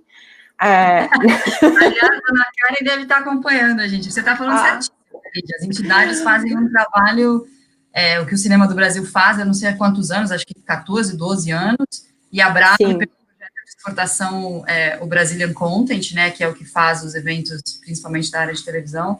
Eu estou achando muito legal você mencioná-los aqui, muito importante, realmente, né? Porque... Sim, é um trabalho muito importante, e se você é membro, e se você vai para esses mercados internacionais, eu acho muito interessante você virar membro dessas instituições, porque você vai ter um espaço físico para ter as suas reuniões também, porque todos esses mercados, eles são muito cheios, então se você vai ter uma reunião no IFM e você não tem um local que você possa ter meio que garantido, né, que você vai ter uma mesa, é muito difícil você encontrar uma pessoa ali no lobby do IFM e tentar achar uma mesa para sentar. Você vai acabar tendo uma reunião em pé, no meio de um monte de gente passando. E daí tem certas vantagens também, né? O Cinema do Brasil faz um catálogo, eles fazem eventos também de promoção, então eles fazem reuniões com coprodutores, eles fazem reuniões com o World Cinema Fund, então eles levam os produtores para encontrar a Isona e o... Carlos, o nome dele? Eu esqueci o nome dele. Os caras lá, a manager e o diretor do World Cinema Fund, então você pode conhecer essas pessoas diretamente. Vicenzo, isso. Eu confundo ele com o Carlos, que é o diretor da Bienale. Aproveitando que você está falando também desse papel das instituições, a Cibele Amaral Correia comentou aqui, e a Cone também, entrem para a Cone se forem do Centro-Oeste, Norte e Nordeste, porque agora tem as entidades que representam regionalmente também, e uma força regional, né, que também tem ações em eventos. Ah, legal, não conheço essa instituição, chama Cone. C-O-N-N-E. Até, Sibeli, se você quiser comentar mais um pouquinho aqui no... Gente, desculpa, eu fui interrompida, Lídia, continua. Não, tá ótimo. Bom, enfim, e daí, nos eventos mais de cinema, o Cinema do Brasil está presente, e nesses eventos de televisão, a Brave está presente. Então, dependendo do evento que você vai ter uma instituição presente. Agora tem a Especine também presente, vai lá dar um oi para a Leila, e ela também vai te ajudar. Vou até aproveitar, Lídia, vou pegar uma caroninha aqui no seu, fazer... O Projeto Paradiso é muito jovem, né? Comparando, o Cinema do Brasil tem 15 anos, a Brave, a Brazilian Content, um pouquinho mais, que foi o primeiro projeto lá dentro da PEX, nessa área. O Projeto Paradiso tem 1 ano e meio de vida, não se propõe exatamente a fazer o que essas entidades fazem muito bem, né? Desde um lobby político pelas entidades até a pura internacionalização e exportação do conteúdo pelo cinema do Brasil e o Brazilian Content, mas a gente, como você colocou, a gente quer apoiar de alguma forma essa internacionalização, seja por meio do apoio às entidades ou dos empresários diretamente, profissionais. E a gente tem um programa que se chama Brasil no Mundo, que é exatamente esse tipo de apoio. Então, um projeto que ganhou um Work in Progress num evento, um projeto esse ano em Berlim, a gente apoiou 11 obras que foram selecionadas para o Co-Production Market, projetos, 8 filmes que entraram em competitiva de Berlim. Então, é uma ideia de também Roterdã ajudar... também, não? Roterdã também, tem razão. Roterdã, esse ano, com Princesas, né, que é produzido pela Tatiana Leite. A gente tem uma parceria com o Roterdã Lab também. Então, assim, sugestões são bem-vindas, né? Depois, no finalzinho dessa nossa conversa aqui, eu vou falar um pouquinho das bolsas do Paradiso, desses apoios, mas eu acho que é exatamente como você falou, né? Poder ajudar. Então, são organizações que podem ajudar de alguma forma o que vocês, profissionais, já fazem. Então, é muito bom ver que... Tomara que esse slide, daqui a uns anos, esse seu slide, possa crescer de organizações. Sim. Não, e eu acho legal que o Projeto Paradiso entra para complementar, porque você não precisa ter mais um stand no mercado, tem o Cinema do Brasil ali, e o Cinema do Brasil faz um trabalho muito bom, e eles têm toda esse histórico, né, de 14, 15 anos nos mercados, então ele já tem as conexões. E o que está faltando realmente é o apoio para o profissional ir para lá, e o Projeto Paradiso está entrando para complementar, né, essa ajuda. Exatamente. Desculpa, te cortei. É isso que você...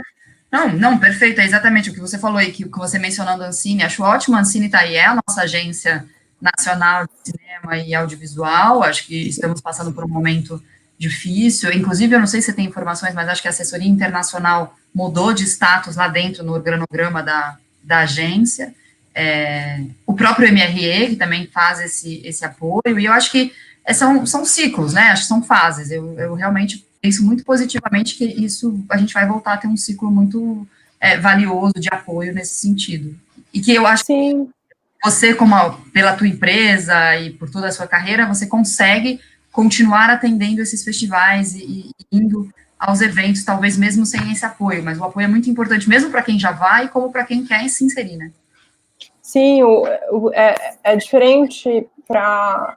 O agente de vendas, ele tem que estar no mercado, porque é o lugar onde ele trabalha, então ele tem que ir sim ou sim, porque senão é um investimento no final que você espera recuperar com os negócios que você vai fazer lá. Vendendo filme para distribuição.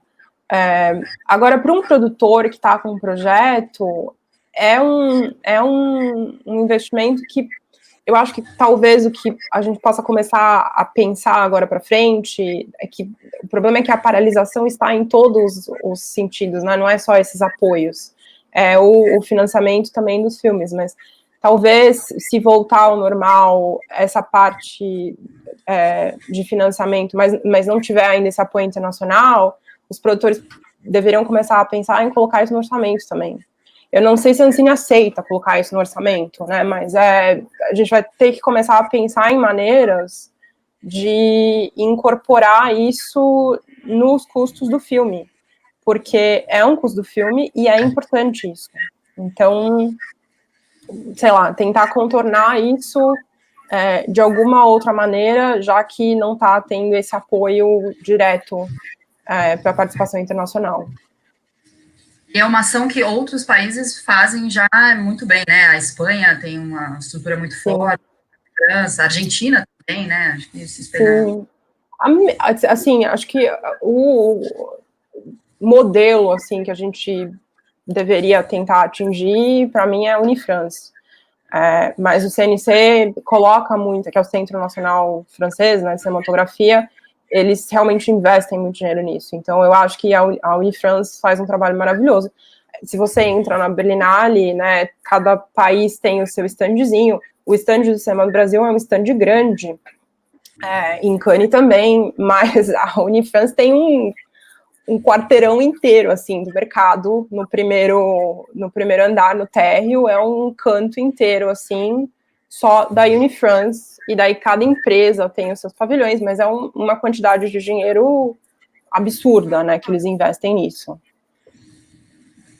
Só para não perder o fio da meada aqui, que a gente tinha pedido para a Cibele comentar sobre a associação, a CONE, a Cabocla Filmes comentou que a CONE foi criada em 2017, e a Cibele disse, é uma associação que traz oportunidades para produtoras independentes das regiões Centro-Oeste, Norte e Nordeste. Ainda não estamos atuando no mercado internacional, mas temos essa intenção. Ótimo. Melhor ainda, porque acaba, né, ficando tudo em São Paulo e Rio. Agora a gente tem esse super polo que é Recife também. Mas o Brasil é um país muito grande. Então, ter essas iniciativas regionais é maravilhoso. Parabéns e continuem fazendo o trabalho e vocês vão continuar crescendo e chegar no mercado internacional, tenho certeza. Até a França também tem a parte das regiões, né, porque tem essa parte cultural também, de regiões diferentes da França, então também eles têm a Unifrance, mas tem certos centros de promoção de certas regiões também. A Espanha tem a Catalunha, né, tem o centro de promoção da Espanha e tem o centro de promoção da Catalunha, então é importante sim ter essas organizações regionais. Vamos lá. Bom, e daí minha última dica seria tenha parceiros, e quando você está indo para um mercado internacional, o maior parceiro que você pode ter, além dessas instituições que a gente estava falando até agora, é um agente de vendas, que é uma pessoa que o trabalho dele é estar ali no mercado e ele já tem essas conexões, ele conhece um monte de programador, diretor de festival, ele conhece distribuidores internacionais, e ele já tem essas relações, esses relacionamentos, e pode, né, fazer com que o seu filme alcance um mercado muito maior internacionalmente. Os principais agentes de vendas são os franceses, são os que têm mais dinheiro também, porque eles têm apoio do CNC, mas a gente tem europeus também, a gente tem americanos, embora os agentes de vendas americanos, tirando aqui a Visit Films, eles têm um perfil de um cinema mais comercial, não é bem o cinema que a gente faz, eles talvez não se interessariam tanto por um filme brasileiro, e a gente tem alguns filmes, a gente tem os latinos também. Eu coloquei a Figa, que é a empresa que eu trabalho aqui, nos latinos, mas na verdade é uma empresa americana, mas como a gente só trabalha com filme latino-americano, eu acho que tem a ver com esses outros latinos que eu coloquei aqui. E tem também agentes de vendas especializados em documentário. Todos esses outros agentes de vendas, eles vão ter documentários no catálogo, mas tem uns que são especialistas em documentário, e dependendo do seu tipo de filme também, eu acho que eles podem fazer um trabalho melhor promovendo seu filme, porque ele já tem certas conexões que talvez funcionem melhor para o seu filme. Como eu chego no agente de vendas? No WIP é uma maneira, porque geralmente os agentes de vendas são convidados para os WIPs para assistir os filmes, e daí eles até provavelmente podem entrar em contato com você, se eles assistirem o filme e gostarem, mas você pode também escrever para eles diretamente. Você pode procurar o contato no site ou no Cinando e entrar em contato, mandar um e-mail. Mas o que eu falo sempre, se você vai fazer isso, pesquise. Entre no site do agente de vendas, olhe o catálogo dele e pense no teu filme. Tem a ver o meu filme com o tipo de filme que esse agente de vendas representa? Eu estou fazendo um filme pequenininho, autoral. Eu não vou mandar um e-mail para Shoreline, que não tem nada a ver com o tipo de filme que eles representam. Então, pesquise, tente mandar para o agente de vendas que você acha que é certo, que tem um catálogo parecido com o tipo de filme que você está fazendo, porque daí a chance de alguém responder e realmente se interessar pelo teu filme é muito maior.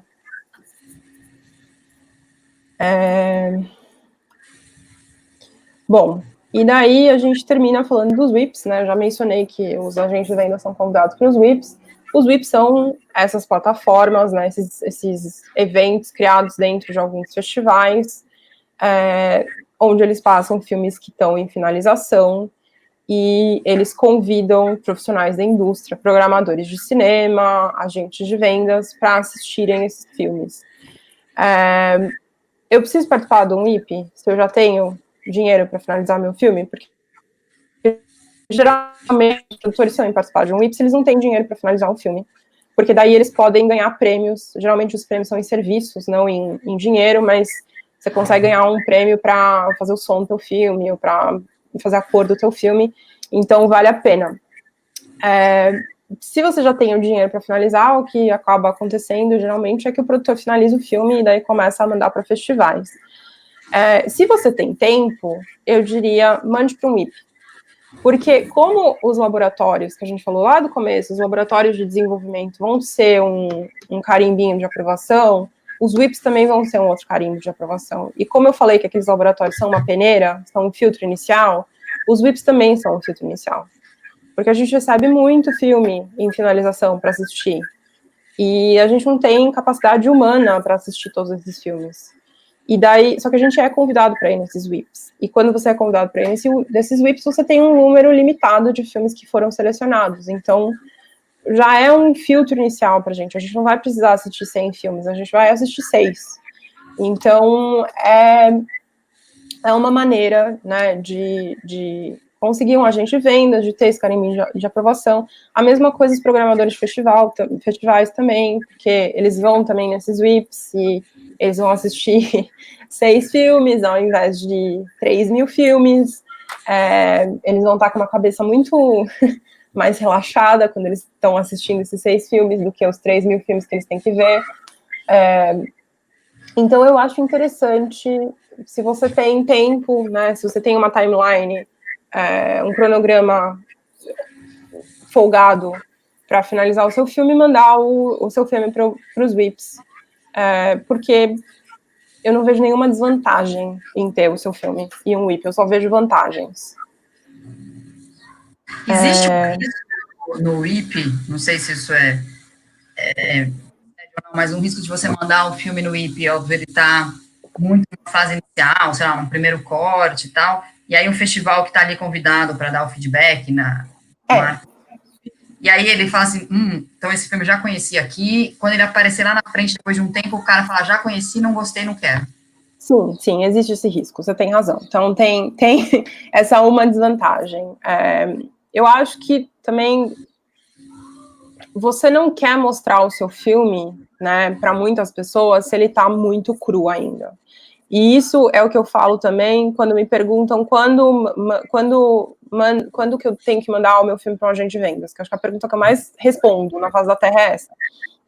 Eu sempre falo, quando ele está em fase de corte, não quando ele já foi mandado para festival e você já recebeu não de 2 ou 3 festivais, porque o agente de vendas não vai querer. Ele tem que estar sendo finalizado. Mas você não quer mandar um corte que é uma emenda de cenas ainda e que está totalmente sem ritmo e que tem 3 horas de duração e você vai cortar um monte de coisa ainda. Então você tem que mandar um corte que tá com uma cara do seu filme, né? Ele pode mudar, ele pode estar sem mixagem de som, né, sem cor, sem dúvida. Ele pode estar aberto a certos cortes, né, sei lá, perder alguns minutos de minutagem, mas ele não pode estar num estágio tão inicial que ele vai mudar completamente, porque pode acontecer isso, sim. Tanto do programador de festival, quanto do agente de vendas, já teve esse filme e falou, não gosto desse filme. E daí o filme mudou completamente e dificilmente ele vai assistir o filme de novo, porque, como eu falei, a gente recebe muita coisa. A gente assiste o filme de novo quando a gente gosta do filme e vê potencial. Então, se a gente vê potencial e daí escrevem pra gente falar, a gente mudou, melhorou tal coisa, a gente assiste de novo, até umas 2, 3 vezes. Agora, se o filme já tava ruim, é muito difícil a gente assistir de novo. Então, você tem que avaliar isso.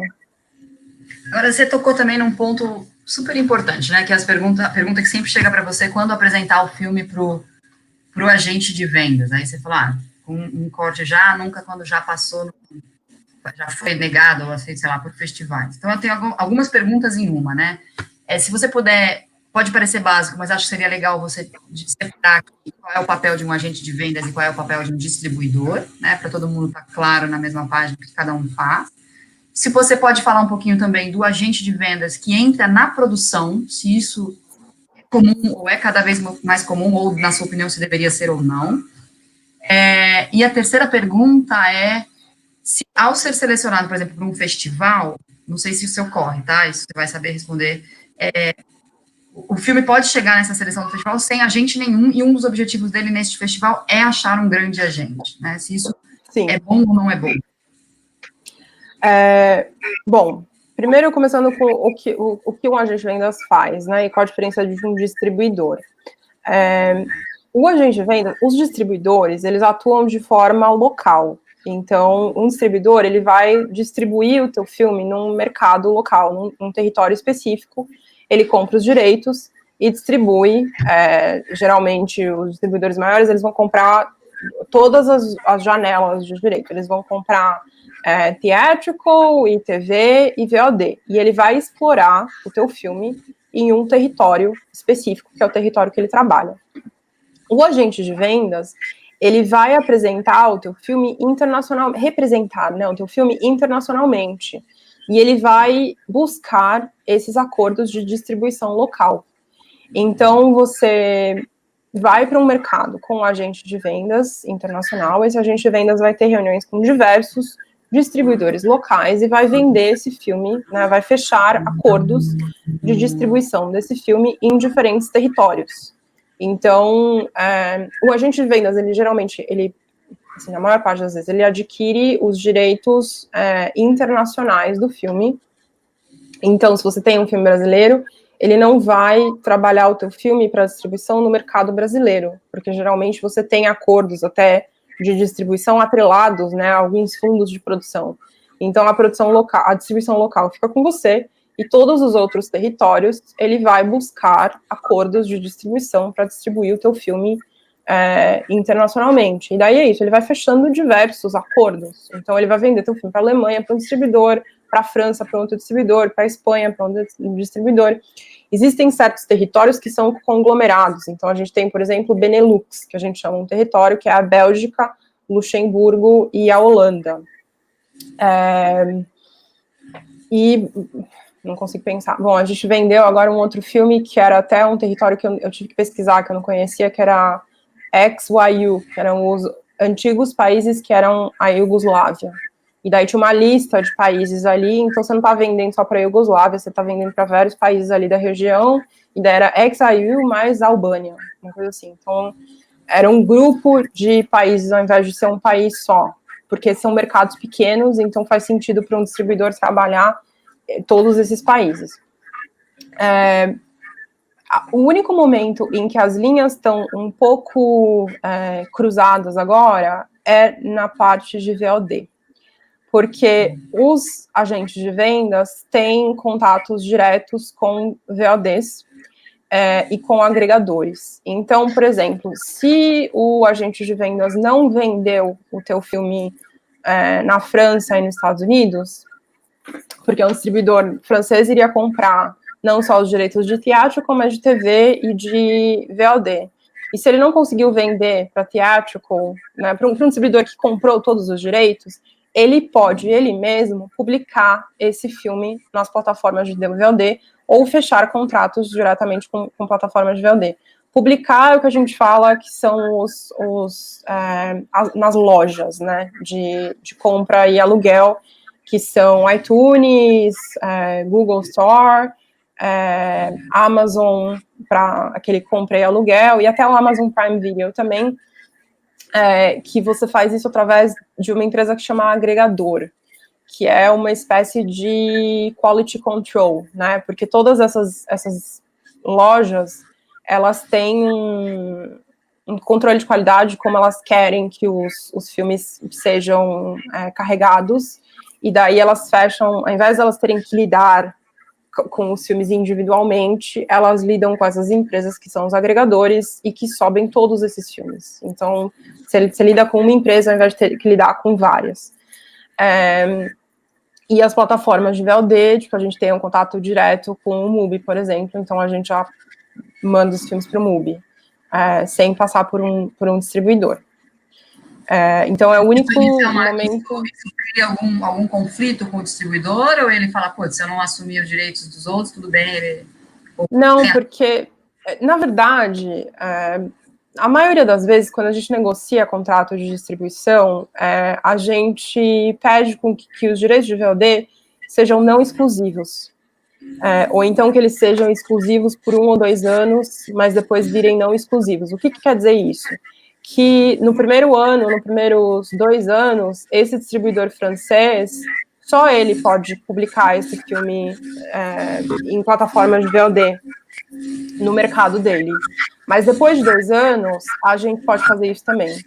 Então, se surgir uma outra plataforma em que o filme não está e eles entrarem em contato com a gente pode colocar o filme lá. Então, o que geralmente acontece é isso. E daí, esse é o único momento onde as linhas estão um pouco cruzadas. O que mais você tinha perguntado? Tinha perguntado do papel do agente na produção, né? Se uma agência de vendas pode entrar em produção. Isso está acontecendo cada vez mais, porque o mercado de vendas, ele está diminuindo por causa do crescimento do mercado de VOD. Então, e a gente tem muita produção também. Então, esses filmes, eles acabam não encontrando distribuição local, distribuição theatrical, que a gente chama, e eles acabam indo direto para VOD. Então, esse mercado, ele está gerando cada vez menos dinheiro. E daí, o que alguns agentes de venda estão fazendo? Eles estão migrando para a produção também. Porque daí eles entram no filme como coprodutores, e daí depois eles também entram no filme como agentes de vendas internacionais. E daí eles vão ter os lucros, né, da venda, a comissão que ele tiraria das vendas, e ele vai ter também uma parte, né, uma participação nos lucros do filme, porque ele também é coprodutor.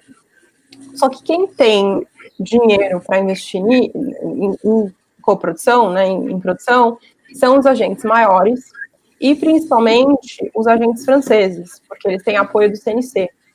Então, são os agentes que estão investindo mais. Alguns americanos também, né? Mas os latino-americanos não têm feito isso. Nós somos uma empresa americana também pequenininha e não existem recursos públicos, né, fundos nos Estados Unidos, então a gente não consegue fazer isso. Mas os agentes franceses e alguns europeus também conseguem fazer isso por causa dos fundos locais. Você tem que avaliar sempre, quando você está fazendo uma coprodução, você tem que pensar que você vai perder esse mercado, né? Porque ele vai ficar com o coprodutor local. Então, você tem que avaliar se isso é interessante, quanto que esse coprodutor está trazendo de fundos para a sua produção. Se você precisa do dinheiro, às vezes você não tem muito o que fazer, mas é uma matemática, uma estratégia que você tem que pensar, que você vai perder esse mercado depois. Tinha uma terceira pergunta, né? Que era de entrar num grande festival e ter ou não ter um agente já quando você foi selecionado. Sim, acontece isso. Acontece, porque acontece também de a gente errar, e de passar num filme, não quero esse filme, e daí esse filme é selecionado para um festival grande. E daí o que geralmente acontece, se você não tem um agente de vendas e você é selecionado por um festival grande, você vai receber um monte de e-mail de um monte de agente de vendas falando: seu filme é maravilhoso, quero seu filme. Mas acontece até alguns festivais, Veneza, por exemplo, antes do festival começar, eles mandam um PDF pra gente com todos os filmes que estão no festival e não tem agente de vendas, e com o contato das pessoas. Então, para os agentes de vendas também irem atrás desses filmes. Mas, geralmente, se você entra num festival grande, provavelmente você só vai não estar com agente de vendas se você não quiser. Se for uma estratégia tua. Ou se for um filme muito difícil, que está numa mostra muito difícil. Mas, mesmo assim, tem agente de vendas que pega, nem que seja pelo prestígio. É um filme da Berlinale, então eu preciso ter mais um filme na Berlinale esse ano. Entendi. Bom, vamos lá, que nosso tempo tá A gente acabando. a gente está chegando no fim, assim, se alguém quiser fazer perguntas, a gente tinha interrompido o seu slide quando estava no WIP, vamos voltar para ele aqui. Aqui, isso aqui, eu vou até deixar, tá cortando aqui, acho que tá dando para ver embaixo, né? Isso aqui é um PDF da Latam Cinema, o Gerardo já fez aqui um mapeamento dos works in progress, então já uma pesquisa aqui já feita. Ele tá defasado, porque eu acho que tem uns 4, 5 anos, pelo menos, esse PDF, mas ele já é um bom começo aqui, já tem a maioria dos WIPs aqui. Você não precisa ficar pesquisando tanto. Mas pesquisa o WIP, né? Pesquisa o perfil dos filmes que entram, que tipo de convidados eles têm. É sempre interessante você saber, né, onde você está se metendo. E aqui tem embaixo aqui tem o endereço. Mas se vocês pesquisarem na internet, acho que Latam Cinema, mapa CASI completo do Works in Progress, eu acho que vocês vão achar esse Ela PDF. faz um trabalho sensacional, né? Esse mapeamento que você tinha sugerido para a gente, a conversa que a gente estava tendo pré-pandemia, era com a própria Latam, e a Latam é quem executou todo o Show Me the Fund incrivelmente, assim, muito...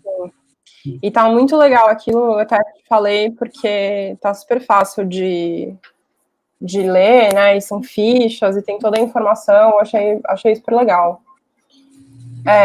Bom, e agora? É isso, né, tudo isso que a gente estava falando até agora era como as coisas aconteciam até 1º de março de 2020, que foi quando acabou a Berlinale, o último dia da Berlinale. De lá para cá, tudo tem sido online. E, assim, muita coisa se perde, eu acho, de ser online, porque você não tem um contato, né, direto com as pessoas, né? É diferente você ter uma reunião, você ter um dia inteiro, como a gente, por exemplo, a gente tem reunião o dia inteiro, a cada meia hora. Você fazer isso presencialmente no mercado e você fazer isso no computador na sua casa. Eu não sei porquê, mas eu fico muito mais cansada de ficar tendo essas reuniões por videoconferência, mesmo eu estando na minha casa, não tendo que sair, tá num lugar lotado e barulhento, eu fico muito mais cansada de ter essas reuniões online do que presencialmente. Eu tenho conversado com outros profissionais que se sentem da mesma forma. E tem ainda muitos profissionais que são meio avessos a isso, que são um pouco mais experientes no mercado, já estão trabalhando há muito mais tempo e não querem se adaptar a isso. Então foi um momento difícil esses últimos meses, apesar de que foi muito bom ter essas iniciativas online, né? Foi muito melhor ter um Marché do Filme online, por todos os defeitos que ele teve, do que não ter. Então, e eu acho que agora, daqui para frente, cada vez mais a gente vai ter eventos, pelo menos híbridos, né? A Berlinale já anunciou que vai ser um evento híbrido. Tem essas desvantagens que eu falei, que é muito diferente você ter uma reunião presencialmente do que você ter uma reunião online, mas tem certas vantagens, e eu acho que, principalmente se a gente for pensar agora na nossa situação de não ter apoios da Ancine e a cotação, né, o real tá tão desvalorizado, né, então tá ficando extremamente caro participar de um evento internacional. E se você participar de um evento online, isso... Uma ligação. Se você participar de um evento online, isso é um custo muito menor, né? Principalmente para um produtor que está começando. Eu acho que isso vai abrir portas para muitos produtores que estão começando participarem de eventos internacionais, que talvez eles só teriam condições para participar daqui a 3, 4 anos. É uma realidade que eu acho que a gente vai ter que se acostumar. E eu acho que o grande teste que a gente vai ser exatamente a Berlinale, agora em fevereiro, se for um evento híbrido. porque também o meu medo é como é que esse evento híbrido vai funcionar. Meu medo é que a gente, que não está na Europa, seja excluído. Porque quem está na Europa consegue viajar, consegue pegar trem, né? As distâncias são mais curtas, tem a União Europeia, você não tem as fronteiras. Então, esses profissionais vão conseguir ir. Agora, a gente que está longe, a gente não vai conseguir ir. Então, esse é o medo, né, de que crie barreiras para a gente. Mas a gente vai ver isso já agora, em fevereiro, durante a Berlinale, a gente vai ver o que vai funcionar e o que não vai funcionar, né? Como é que vai ser para esses profissionais terem reuniões presenciais e reuniões online, e a gente ter reuniões online só. Não é um período fácil, né? Não é um período fácil, mas é uma transição, e é uma transição necessária, né? Eu escrevi um texto para o Festival de Locarno faz uns meses. O Festival de Locarno não aconteceu, né? Eles fizeram um evento online, e daí eles expandiram, eles pediram para algumas pessoas escreverem textos, e eu escrevi um texto para eles exatamente falando sobre como era a minha vida antes, né? E como é um dos problemas, né? É um dos problemas para o aquecimento global e é um dos problemas para esse tipo de evento que a gente está vivendo, né? De ter uma pandemia. Porque a gente viajava demais e, às vezes, você ficava pensando, valeu a pena eu viajar, tipo, ficar horas nesse avião para vir aqui e talvez não encontrar projeto nenhum? Então, acho que as viagens vão ser mais limitadas agora, mas talvez esses eventos sejam mais efetivos também. Então, a gente não vai perder tanto, né? Não vou precisar ficar indo para o México e depois para Lisboa e depois para, sei lá, Varsóvia em um mês. Então, as coisas vão ser mais... E eu não deveria fazer isso, porque isso não faz bem para o planeta, isso não faz bem para agora essas pandemias que talvez a gente tenha sempre. Então, a gente vai ter que repensar em tudo, né? A gente está repensando no mundo, na sociedade, e esses eventos vão ter que repensar também. Os eventos europeus já estavam mais atentos a isso. Eu até acho que contei essa história de que eu ajudei a organizar um evento da Berlinale esse ano, do IFM Horizons, que é essa parte de tecnologia. A gente montou um evento de 1h30, que era um workshop, né? Eram certas mesas com certas plataformas de VOD que estavam com problemas. E daí a gente tinha grupos de foco, focus groups, tentando criar soluções para esses problemas que as plataformas tinham. E a gente tinha certos moderadores, que eram profissionais super experientes da indústria, que a gente convidou, e a gente teve uma reunião com o Matthias, que era o diretor do IFM, até há poucos meses atrás ele saiu, e uma das primeiras coisas que ele falou para a gente pensem bem em quem vocês vão convidar, desses profissionais experientes, porque eu não posso justificar para a Berlinale de pagar uma passagem de alguém que está vindo de Los Angeles para falar 1 hora nesse evento, porque a Berlinale agora é carbon neutral, uma coisa assim, eu não sei, tem a parte dessa preocupação ambiental. Ele falou, eu não posso justificar isso, tipo, essa pessoa vai ficar 12 horas no avião para falar 1 hora aqui. Então, é problemático isso para a gente, porque a gente está longe, né? A gente não está ali na Europa, mas as coisas vão ser cada vez mais assim. Acho que a gente vai viajar menos, mas quando a gente viajar, as coisas vão ser mais efetivas. Sim, não, concordo plenamente. O pessoal aqui também nos comentários, a Eliane falando, o mundo online é muito mais triste, mas concordo que bastante mais econômico. A Denise concorda, triste, adora enquanto presencial, mas com certeza a logística ficou bem mais fácil. Então, tem uma série de prós e contras, enfim, e que com certeza que você, nada vai ser igual. Eu acho que muitos eventos mesmo que depois tudo pode voltar a ser presencial, sei lá, temos uma vacina, tudo lindo e maravilhoso. Eu acho que vai ser incorporado muito de uma parte online, que teve suas grandes vantagens mesmo, né, com a pandemia. Enfim, isso mudou, né? Acho que não dá para dizer que não. Bom, a gente está super chegando aqui no final. Queria agradecer a essa audiência que comentou, que participou. Eu não li alguns dos comentários, então o André, meu nick aqui, até colocou o nome do Vincenzo completo, que a gente esqueceu o nome dele, Vincenzo Brugno. Ele comentou também que o Festival de Cannes, quando a gente se inscreve no festival, a gente ganha 1 ano para o Cinando, né? E a Denise falou, quando você se inscreve para o Ventana, você ganha 6 meses. A Cibele Amaral voltou um pouco naquela questão, quando a gente estava falando sobre as entidades regionais, ela falou uma associação, não, acabou com a Filmes, o cinema brasileiro precisa deixar de ser regional, somente na região sudeste, e se nacionalizar, ou seja, que haja cinema em todos os estados e regiões, e fazer do cinema brasileiro um cinema nacional. Com certeza esse tema daria mais 1 hora de conversa, falar de regionalização e vender o cinema como um bloco nacional, e eu acho legal compartilhar com você que a gente tem um grupo muito heterogêneo aqui te ouvindo.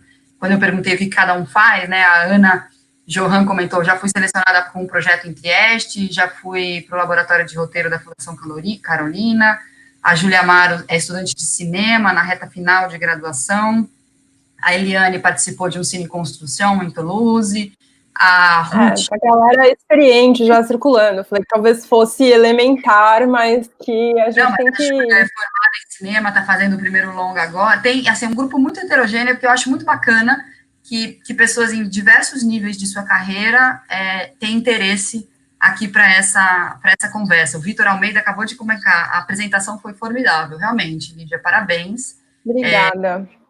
Aline Marins, obrigada, Lídia, maravilhosa. Então, assim, pessoal, parabéns. Eu queria muito pedir para o pessoal que acompanhou, porque o projeto, o Paradiso Multiplica, é o nosso programa aqui do Projeto Paradiso, que tem como objetivo compartilhar conhecimento, disseminar, atingir o maior número de pessoas, né? Então, essas apresentações que a gente fez aqui com a Lídia, com a Ana Júlia ontem, com a Ellen na sexta-feira, elas vão estar disponíveis no canal do Projeto Paradiso, vão estar disponíveis também nos links do fim, e o que a gente quer é que as pessoas assistam, e se em 10 minutos de fala alguém aprender alguma coisa, alguém falar, putz, isso pode servir para mim assim, ou assado, a gente cumpriu o nosso objetivo, sabe? Eu acho que isso é super importante. Então, o pessoal aqui da Comunicação do Paradiso, que acabou de me passar para a gente reforçar, se vocês forem comentar nas redes, marcarem a gente, marcarem o FII, tentarmos trazer em conjunto aqui mais gente para assistir e aprender com essas profissionais que estão aí na pista, né? E como diz a Lídia, e a Ana Júlia falou isso ontem, aprendendo também, né? Constantemente. Eu acho que ninguém nunca para aprender na vida. Então, é só reforçando aqui as nossas redes, facebook.com/Projeto Paradiso IOR, no Instagram é só Projeto Paradiso, o nosso site, projetoparadiso.org.br, a gente tem uma newsletter, pelo menos uma vez por mês, às vezes 2 vezes por mês, a gente solta um comunicado com as nossas bolsas, com as nossas oportunidades. Eu até tinha prometido a gente detalhar um pouquinho da bolsa, de repente a Lídia contar um pouquinho mais da bolsa que ela fez na Alemanha, mas acho que a gente está super no tempo já, marcando aqui, chegando ao meio-dia, mas não vai faltar oportunidade. Com certeza a Lídia a gente vai chamar de novo para um outro papo. Foi muito rico, Lídia, muito obrigada mesmo, toda a tua experiência, a tua apresentação super clara, e é isso, todo mundo agradecendo aqui nos comentários, dando seus parabéns para você, muito bom, obrigadíssima. Não, obrigada pela audiência, eu espero, assim, se eu conseguir passar uma coisa nova para essas pessoas experientes, eu já fiquei feliz também, porque eu acho que é isso, é um diálogo e a gente está sempre aprendendo, eu estou sempre aprendendo também. Eu aprendi demais agora sobre os sales franceses, ficando esses meses na Europa, e comecei a entender muito mais o mercado de vendas, certas coisas que eu não entendia trabalhando há 6 anos nessa área. Então é isso, a gente tem que sempre trocar e conversar, ter esse diálogo aberto.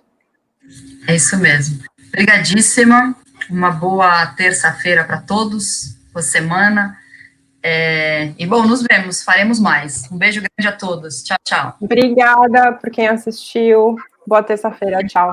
Obrigadíssima ao fim, essa equipe maravilhosa aí, ó, trabalhão, foi um trabalho lindo, parabéns para vocês. E as meninas aqui no backstage também.